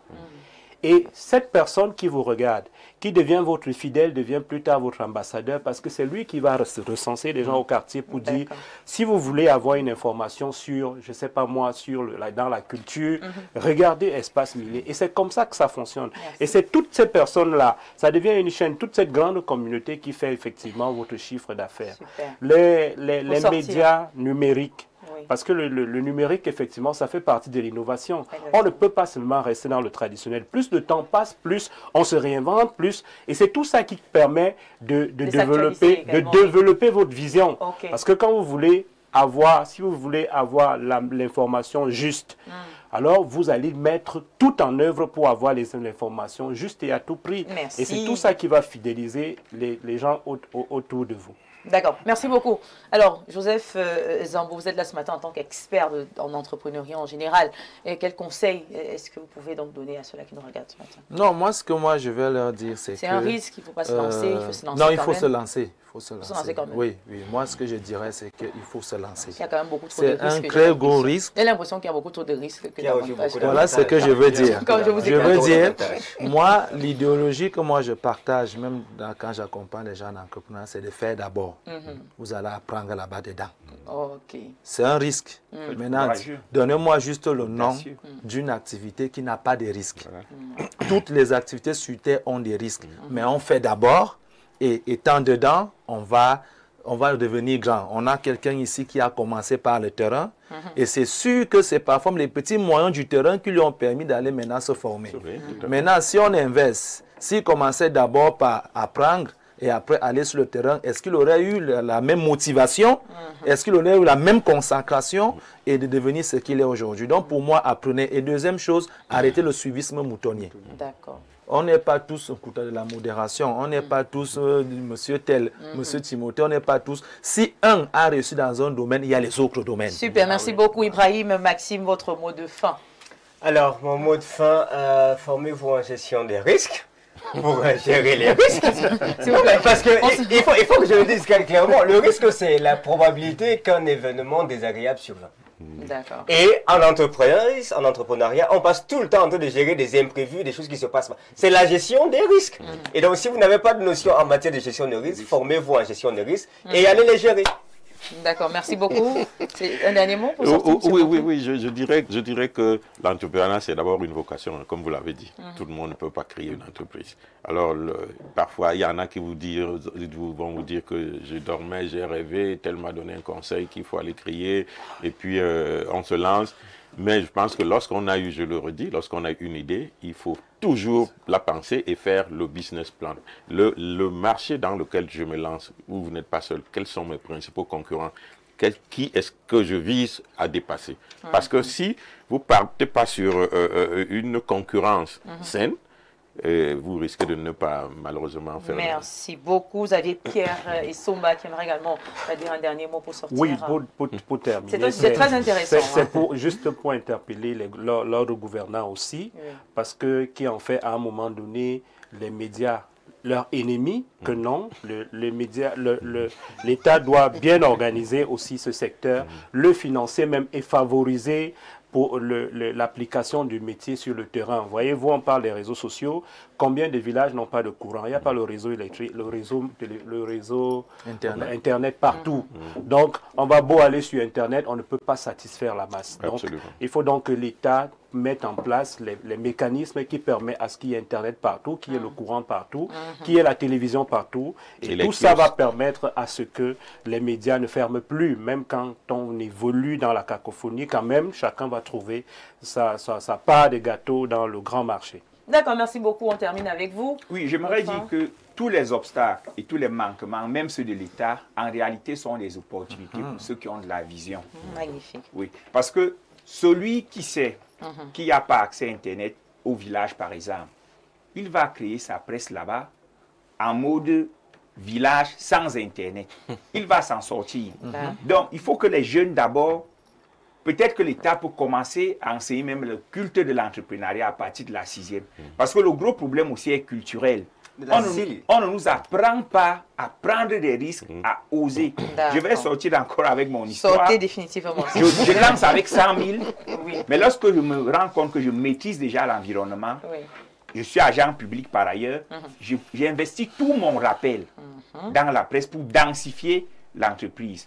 Aujourd'hui, ça fait 5 ans, je ne regrette pas d'avoir pris ce risque. Magnifique, merci beaucoup. C'était beaucoup d'expériences à partager ce matin, des analyses, des points de vue divers, mais qui nous permettent de mieux comprendre cet environnement-là médiatique. Parlons d'entrepreneuriat. Ce qu'on peut retenir ce matin, c'est que voilà, les métiers des médias comportent beaucoup de risques, tout comme les autres métiers. Il est donc tout simplement important de se préparer en apprenant à l'avance pour être prêt, surtout à affronter les difficultés, parce que les difficultés surviennent toujours, mais d'ailleurs surviennent dans tous les secteurs, même dans le cadre justement d'un simple business de moto comme on parlait, il y a des difficultés qui surviennent. Donc voilà, mesdames, messieurs, merci une fois de plus de votre aimable attention. Merci à tous nos panélistes qui ont accepté d'être là, des têtes pensantes.